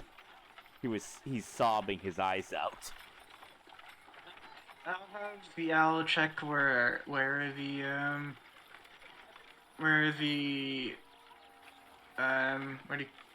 bumped into me. Check the area where he bumped into me. Okay, make a you're using all of your owls. Sure. Make perception checks with them.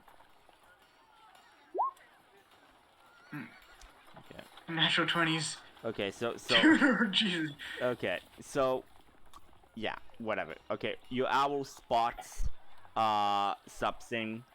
So like there were footprints. So there was the man's footprints, and then your footprints, and then there was another set of footprints. But these footprints are a bit smaller, childlike almost.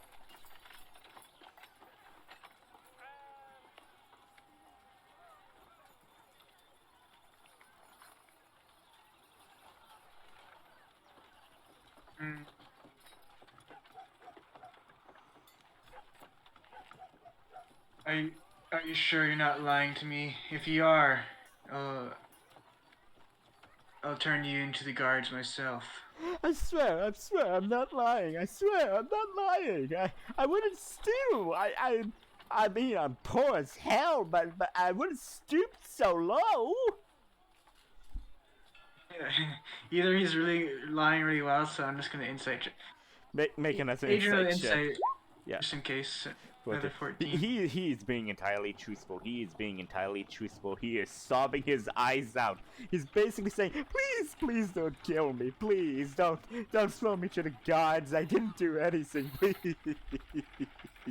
I was just playing my card games with my friends.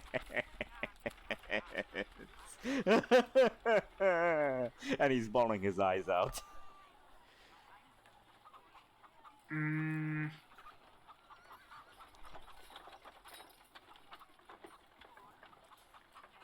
Here. Use this to go catch yourself some food. And you give him his hunter's trap and untie him.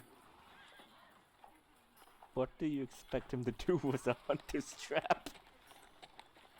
Sell it or use it to catch food for himself if he's that poor.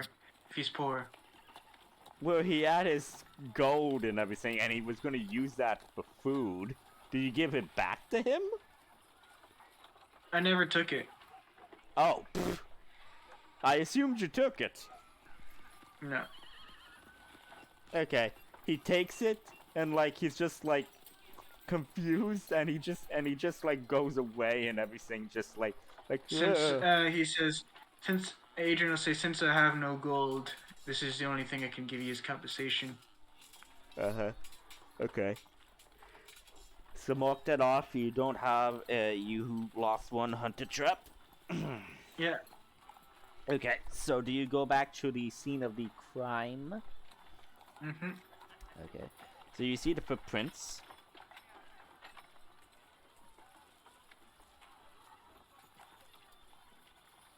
Okay, and the smaller ones, Yeah, the smaller ones. he'll have his owls follow them Okay. and search. Hold on.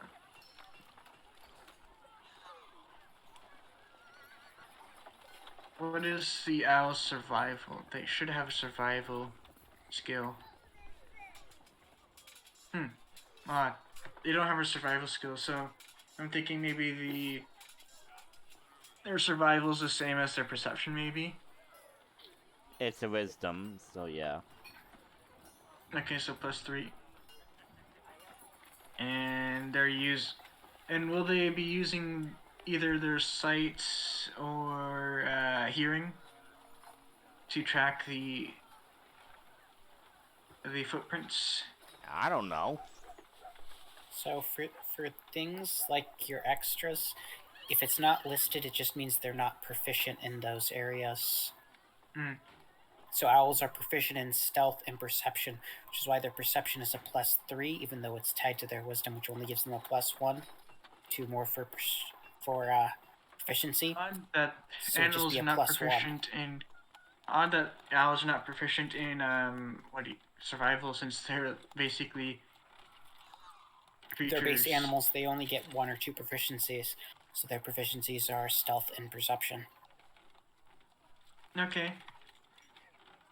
Well, I'll have the owls follow the footprints for sight then. Okay.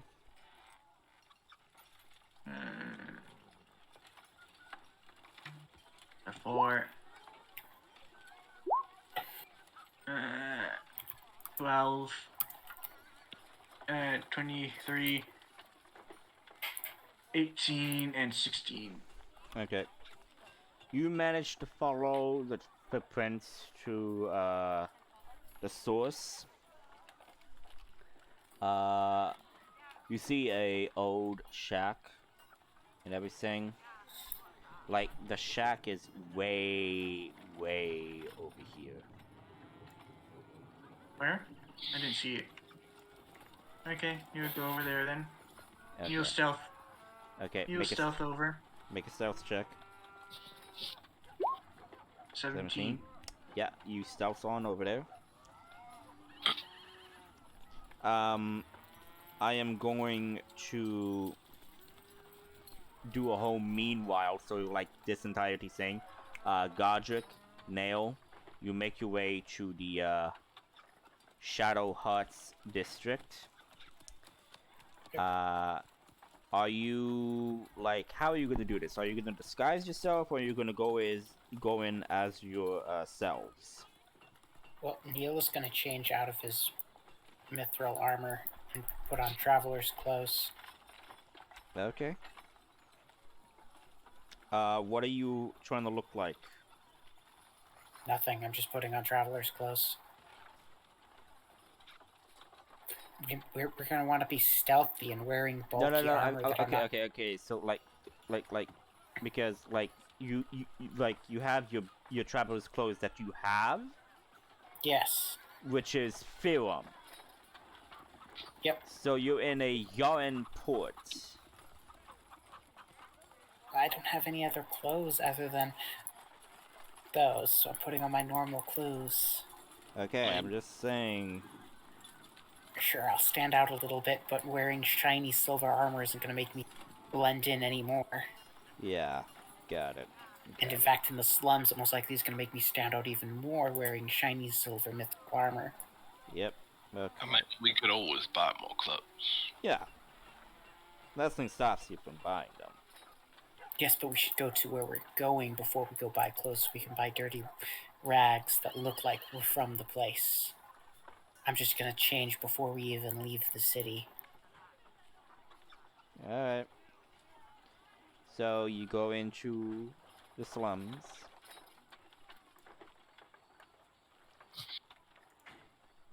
So like you're in there. So you're in the slums, what are you gonna do? Oh, let's find the church, I guess? Okay, how are you gonna find the church? Weren't we given directions to where it was? Yes, he like said one it of was these in buildings. Yeah. He said it was like alongside the beach and everything, but you need to figure out because these things are all shacks and everything. So like there's no exact description or I guess you know, something that stands out to say, oh, this is like a church and everything. Which building is the largest? It would be this one right here.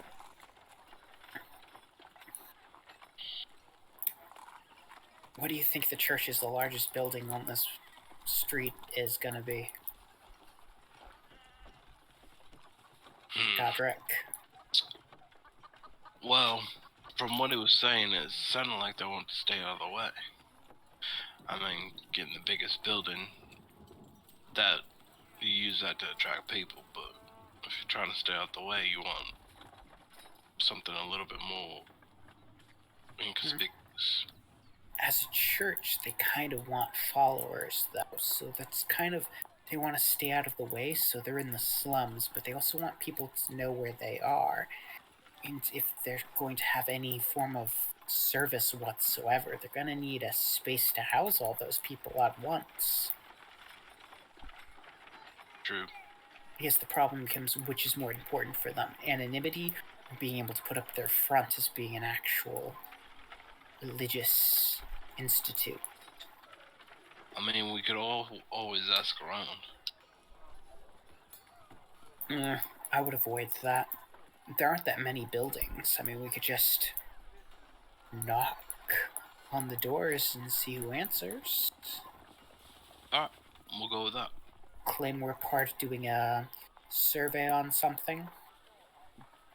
Public health? Look how sounds good to me. Yeah, we'll claim we're doing a survey based on water quality. That's always a good one. The Alchemist Guild always gets called in to do water quality surveys. We'll ask a bunch of generic health questions, like if you're feeling okay, if actual people answer the door. What color the water is. You know, normal stuff. Here, I have a piece of paper and quill. I'll write down their answers. It'll make it look super legit.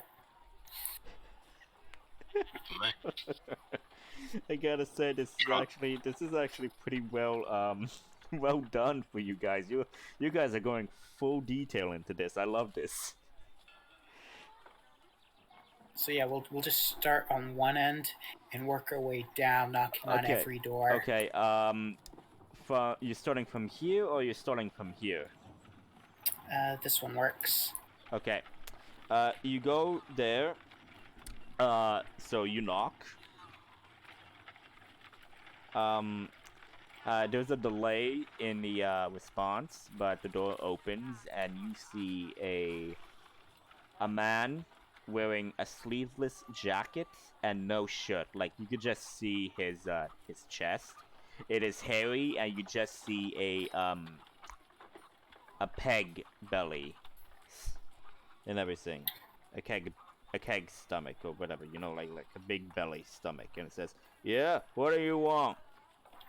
Hello, sir. We're here from the Atom Port authorities conducting a water survey, and we're wondering if we could ask you some questions to see if the local water supply needs improvement.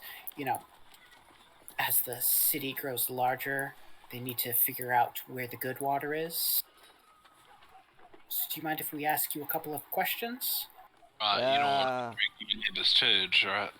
Wait, what did you say, Godric? I said, right, you don't want to be drinking your neighbor's turds, right? Right, Yeah. It says, screw, fine, ask away. Do you know how many people live in this dwelling? I don't know. Probably maybe 1,000? Maybe? I don't know. 1,000 people live in your shack. Oh! I thought you meant the slums itself. No, about, maybe 15 or so people. We're mostly piled in on there. And what color is the water when you fetch it? Yeah, the water is a bit murky, but we distill it. We have at least some cooking supplies for ourselves. Does it have an odor? Yeah, haven't mostly been paying attention to that, no. Things. Well, if the water was super dangerous, you'd know it would smell awful. Do you notice anything living in it? He kind of like bugs? like he kind of like stops, pauses, and like you just see like a face of realization and like, no. Ugh. I think I should start doing that. Ugh, great. Ugh. Yes, some wells and other water sources can become infested with bugs. Most of them aren't dangerous. It's just some of them are extremely dangerous. But yeah, I mean, once you've checked, you don't have to keep checking. Like, just once a month, make sure you're not pulling up bug-infested water. Yeah, right. Do inform the authorities if you do discover a well that has become infested, or has any odd odors or strong colors, particularly yellows. Yellows are bad. Very bad. Will do. Indications of sulfur contamination. Will Okay, do. well, thank you, and have a nice day. Okay, he closes the door and says, "All of you, start checking your water." So you go to the next building? Yep, and we'll rinse and repeat the questions. Yep. Okay. So rinse and repeat. Some say no, some say yes. They saw some bugs, but no odors or smells. Could you describe the bugs? Like, how big were they? Kind of like small. Has anybody gotten sick recently? Yeah, now that you mention it, slight fever, but nothing too much. That's not an indication of water poisoning. So whoever has been sick, I hope they get better. But it's not the water that's causing that. Okay. Do you ask how many people are living in the building? Yes. Okay. We're looking for a building with extremely high numbers, like well over 50, or extremely low numbers, like 5. Okay. So, this building houses about 25. Okay, just another slum. Okay, and you go to the next building here. So the person says, this is the... Sorry. Ooh, sorry. The person then says, this here is a warehouse. We're currently storing all of the food and other grain and stuff in here.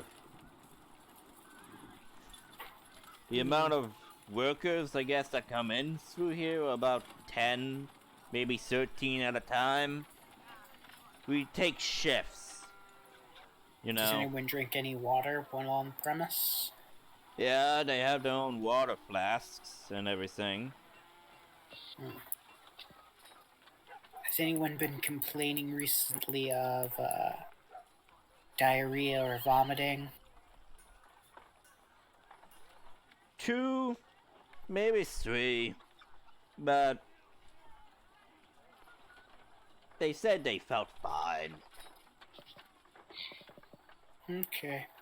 Well, thank you for your time. Much appreciated.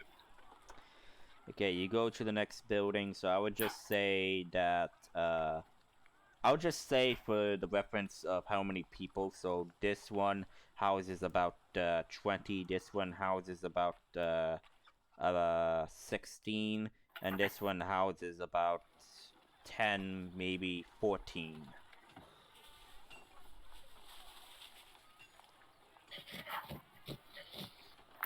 So, Godric, which of those buildings did not seem to fit?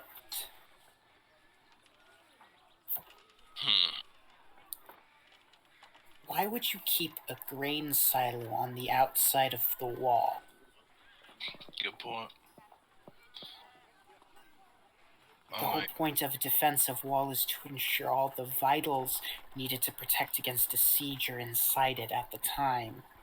Right. So, I kind of understand a distribution point, but not a warehouse for grain. Well, it's not just grain, it's also food supplies. Again, it's not something you'd keep on the outside of your city walls, even if it's just a distribution point.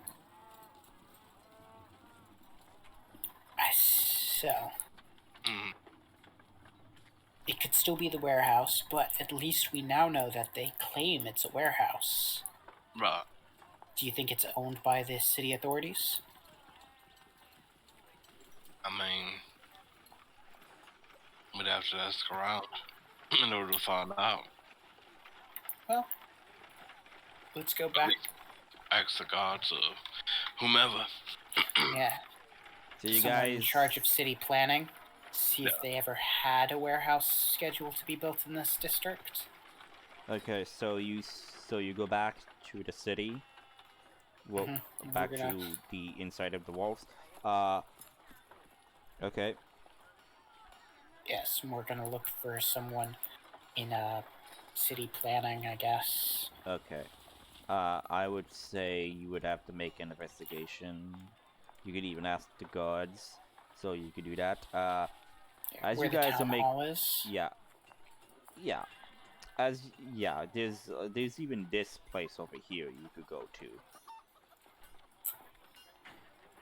That seems more like political, more, all of that.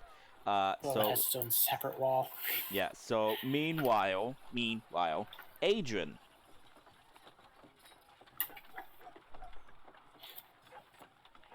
You're muted, Adrian.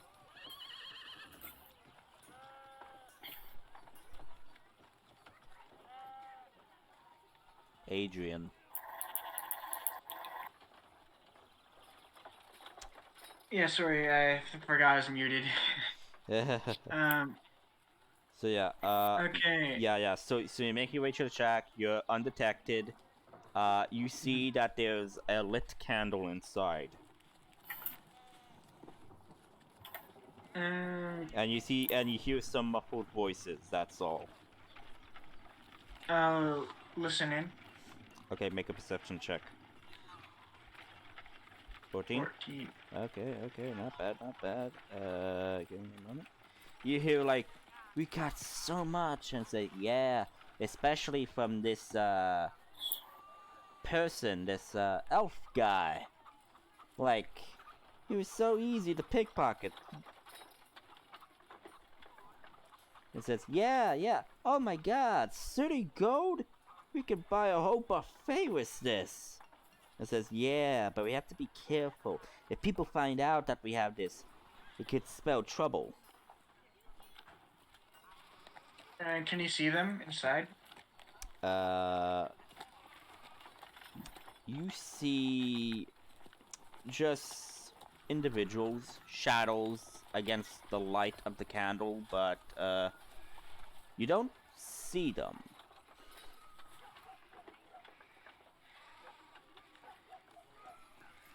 Because again, you're peering through the crack of the door and everything. There's no windows on this shack. Here, just let me check something real quick.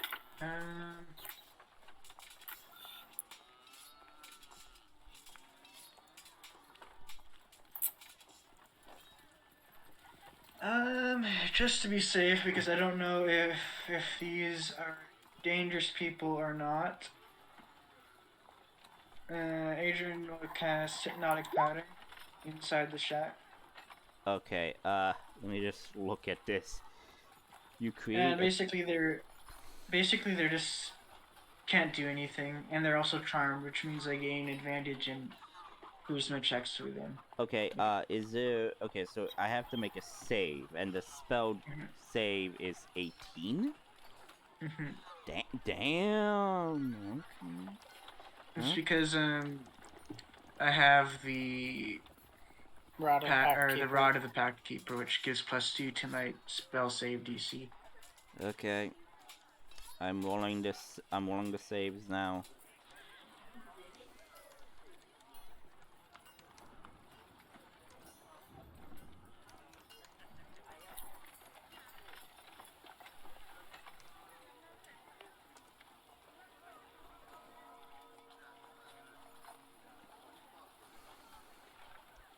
Okay. So you cast it. Someone says like, "Ooh, pretty," and everything, and like you just hear two of the voices saying like, "The hell? What's this?" And like, "Oh shit, we've been discovered! Run! Run!" And you hear like movement within the shack. My owls guard any exits. Okay, so like there was that. So there was the main door. I'll be covering the main door, but the owls will be covering any like windows or secret passageways and stuff. Okay, so it's basically encircling the entire shed, basically. Okay. Make perception checks. With my owls or myself? Your owls. Okay.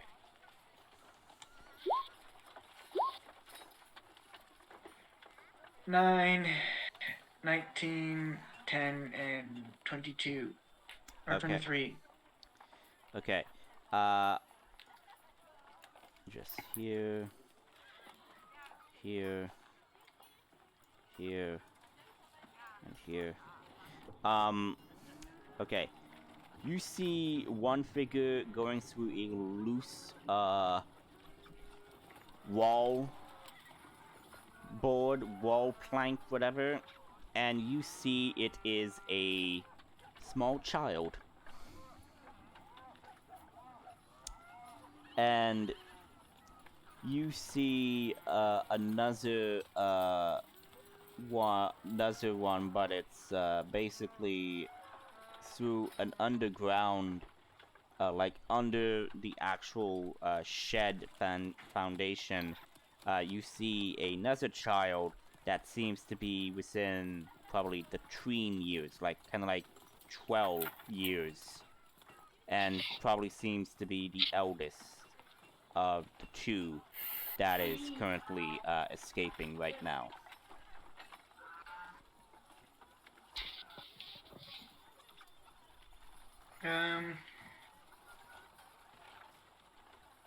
I'll have 2 owls basically trap the one trying to crawl out Okay.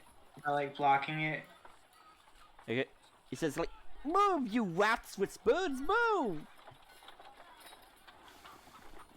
And the person is actually physically like trying to shoot him away.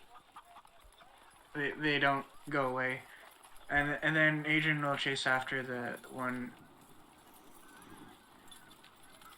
Okay. The person that was going under the shed kind of like and like shoves them and like gets out of the hole. Do you want your birds to attack the person or They just can't attack. Yeah, okay, so like what are they gonna do? They're gonna fly away and then like keep track on this person? Sure. Okay. And you're going after the other one that went through the wall plank. Yeah. Okay. They beat an 18 wisdom saving throw. Yeah, one rolled a nat 20, the other rolled a 19. Mm. Yeah. Give me a moment. I need to find.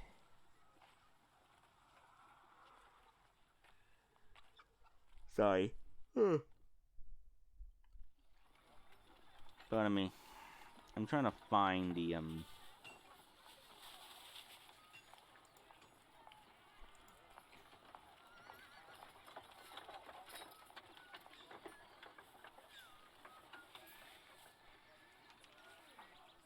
Yeah, why not? So just give me a moment.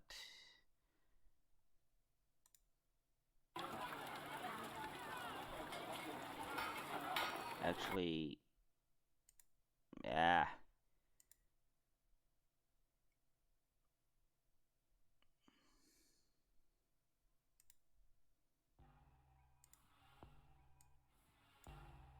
Chase music, I don't know. Trying to come up with something, but basically, yeah. So, you're chasing this, child. So yeah, this person's gonna make a athletics roll to try to outrun you.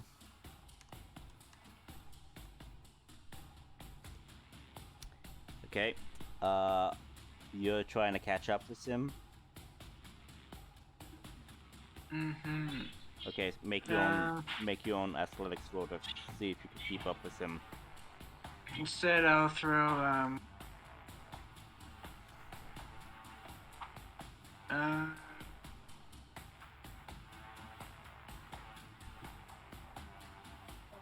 ball bearings in front of him. Okay, does that require a roll?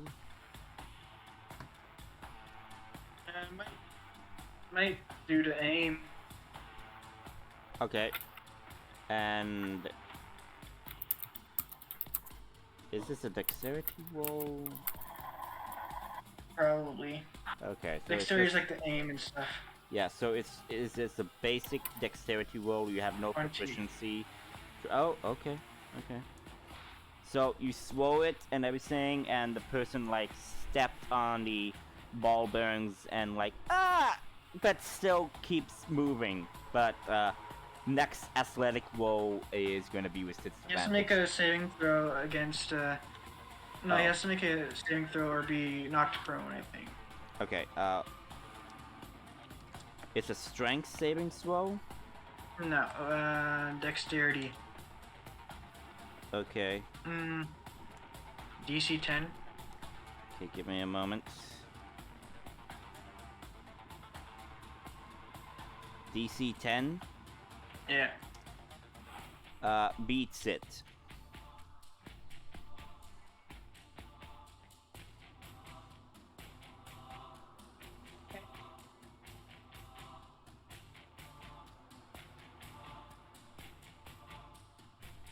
So yeah, the person is running. What are you gonna do now?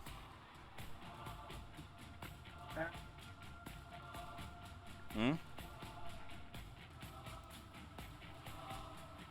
Or ball bearings, because that's all he can do. Okay. I don't think he's gonna catch up. 7. Miss. Let me roll an athletics. Well, he's running while throwing them, I guess, so. No. For the boy.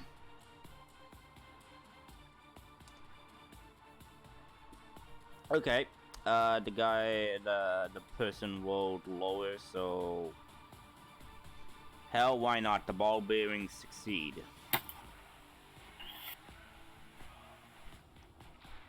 Run over and Yeah, and he would have to make an dex save. restrain him. Ball bearings? Mm-hmm. Okay, and it's gonna be knocked prone, right? Yeah. Okay, what's the save? 10?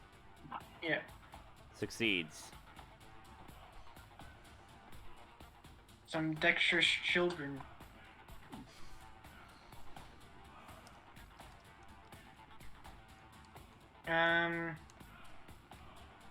The thing is, if he wants to keep moving, though, he will have to continue making the saving throw, I think. Okay, right. Okay, so that's what it's gonna do. He's gonna continue trying to make a saving throw. Succeeds again.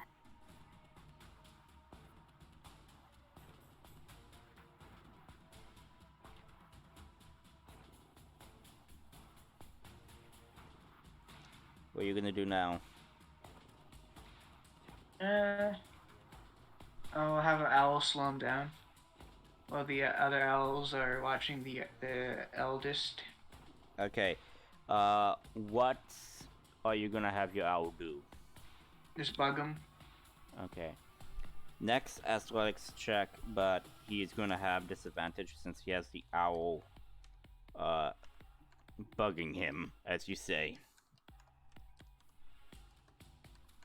Like, just floating around him, squawking. Yeah. Or filming. Okay.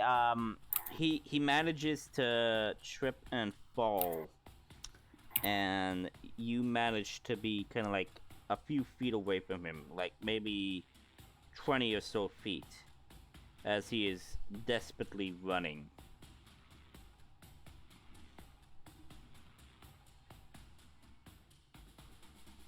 Is there any people in the streets right now, though? A few, yeah.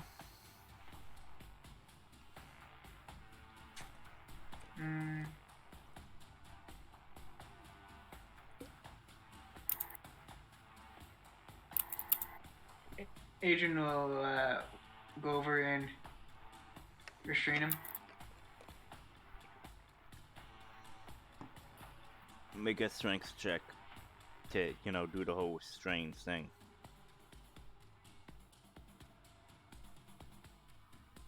Okay. 18. And he's going to do a roll on his own to see if he could, try to not get restrained by you. And he fails. He is restrained. And he's, kicking and screaming and saying, "Let me go! Let me go!" Basically like that.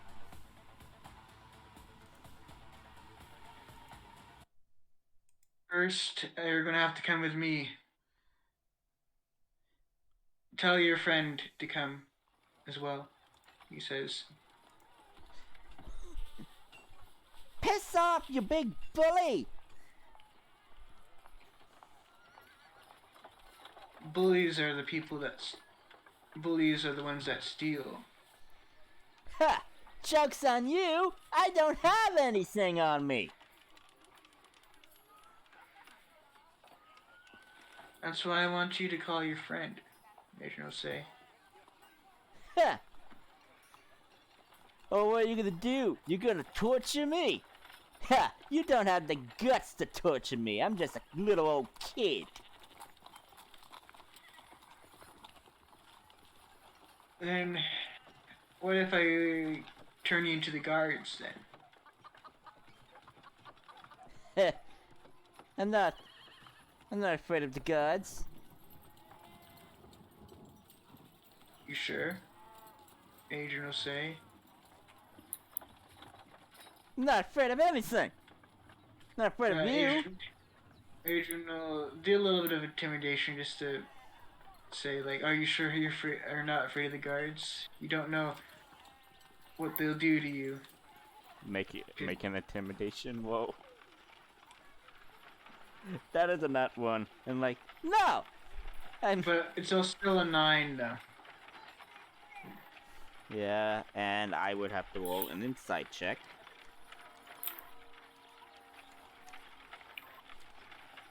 Okay, he beats that. He says, I'm not afraid. Go on! Take me to the guards.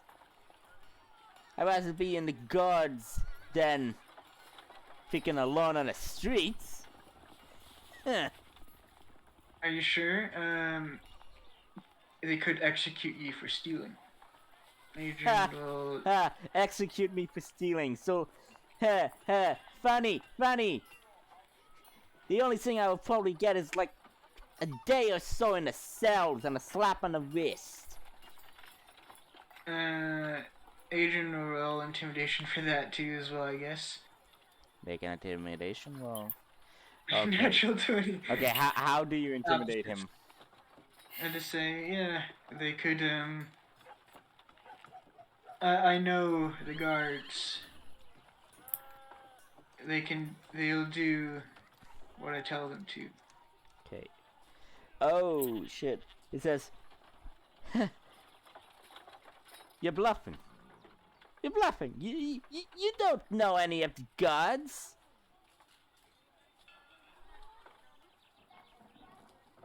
You don't know that, do you? And like he kind of like stops moving and like kind of like slouches and like.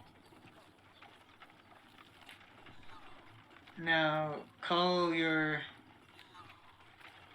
friend. Your other friend should still be in this shack. We have another shack, if that shack is ever discovered.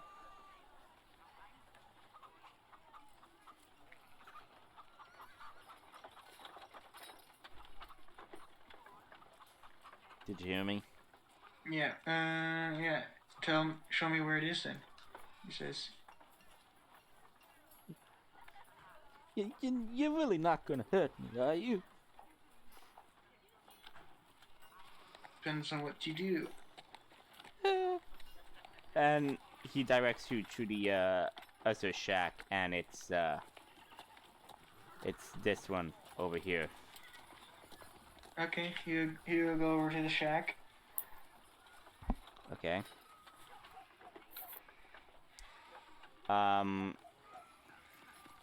There's no light inside the shack.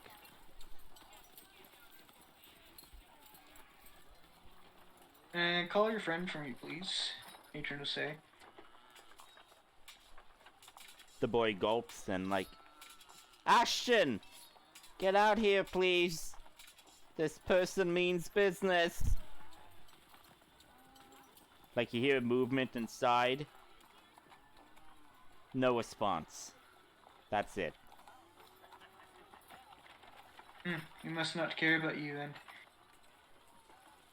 Ashton, please, please. I'm scared. Please. You just hear movement, but like no sound of like the voice, and like you just hear a pound on the wall and everything. That's it.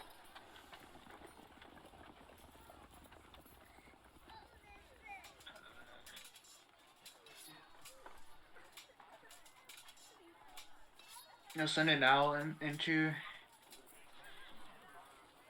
the shack. Okay, yeah, and there is a window, and the window is broken, so your owl possibly can fit inside. Okay. The owl goes in. Okay, the owl is inside. Does he see? He has dark vision. Does he see the kid? Yeah. You see the 12-year-old or so kid, like, in the corner, basically just, like, gripping the dirt and, like, saying, like, damn it. Damn it. This was supposed to be an easy job. Damn it.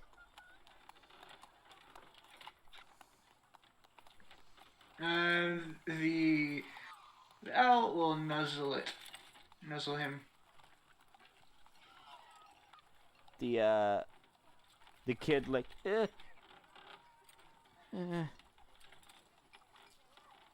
and the kid just says, damn it. I'm coming out.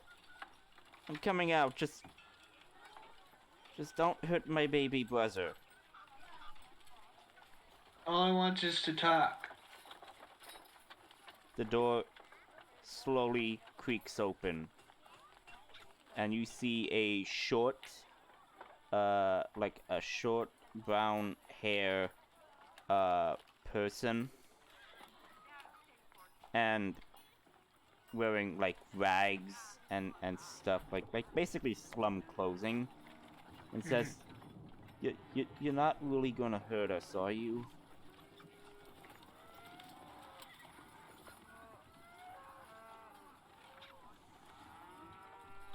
Follow me, he just says. You're asking for them to follow you, correct? Yes, your friend is still in the other shack. Okay. Make a persuasion check to see if you could try to persuade this person. And I will give you advantage since you have this person's little brother. 16. 16. The person hesitates.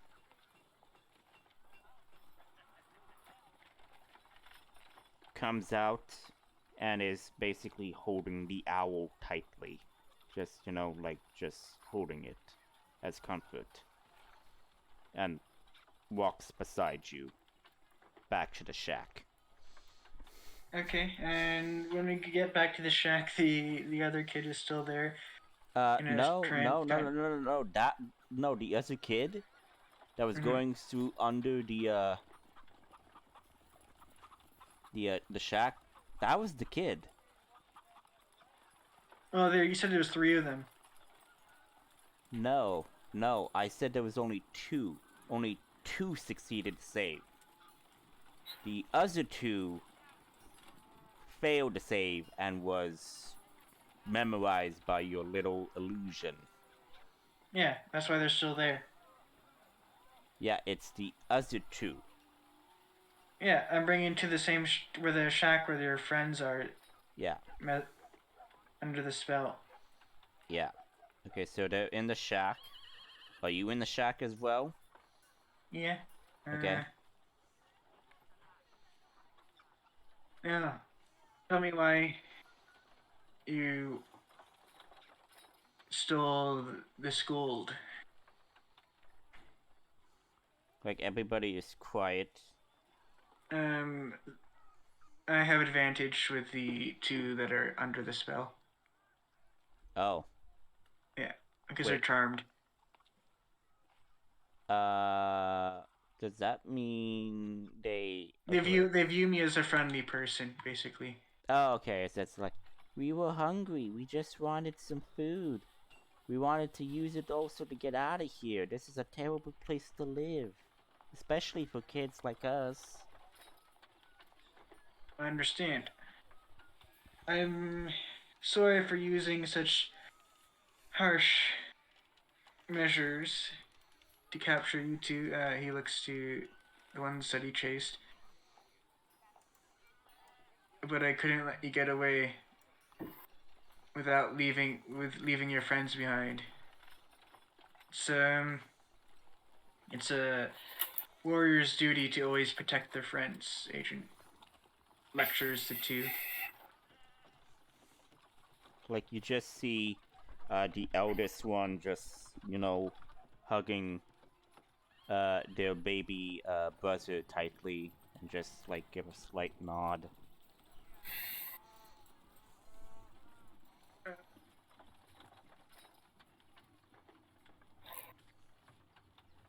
He takes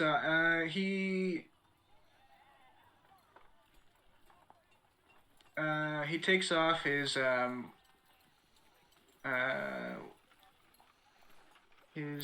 family ring, his noblesman ring.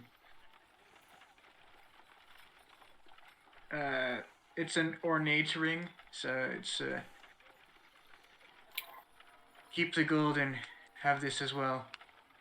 Buy yourself somewhere nice to stay and some good food.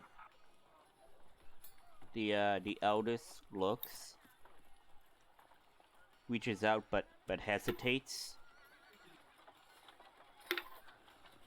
and just softly says, "Why are you being so kind to us? We stole from you."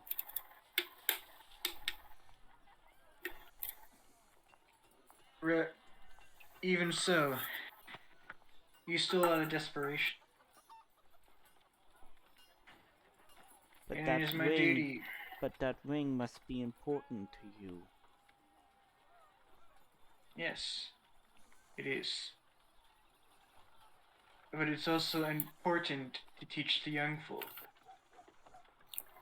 to do what is right instead of to do what is wrong. The child takes the bag of gold and the ring. And the child just softly says, "Thank you." And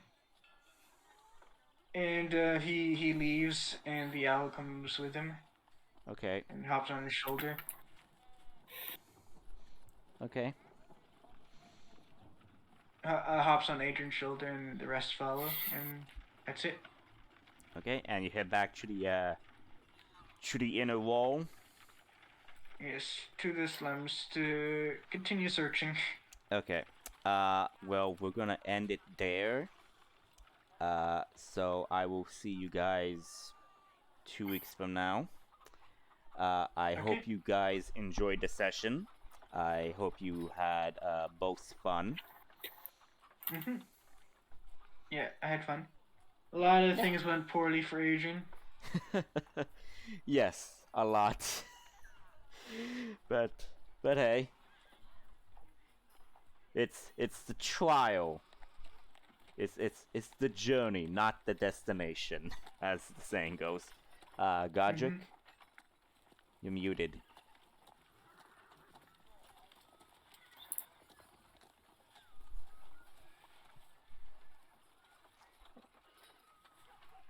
Well, Yeah, he's still muted. I guess he's maybe like AFK. Yeah, maybe. Well, anyway, none of you leveled up, but Adrian, I would say you gain one,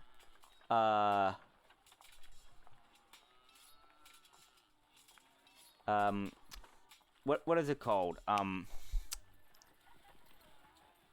Inspiration. You get one inspiration from how you handled those children. You get one inspiration. Okay.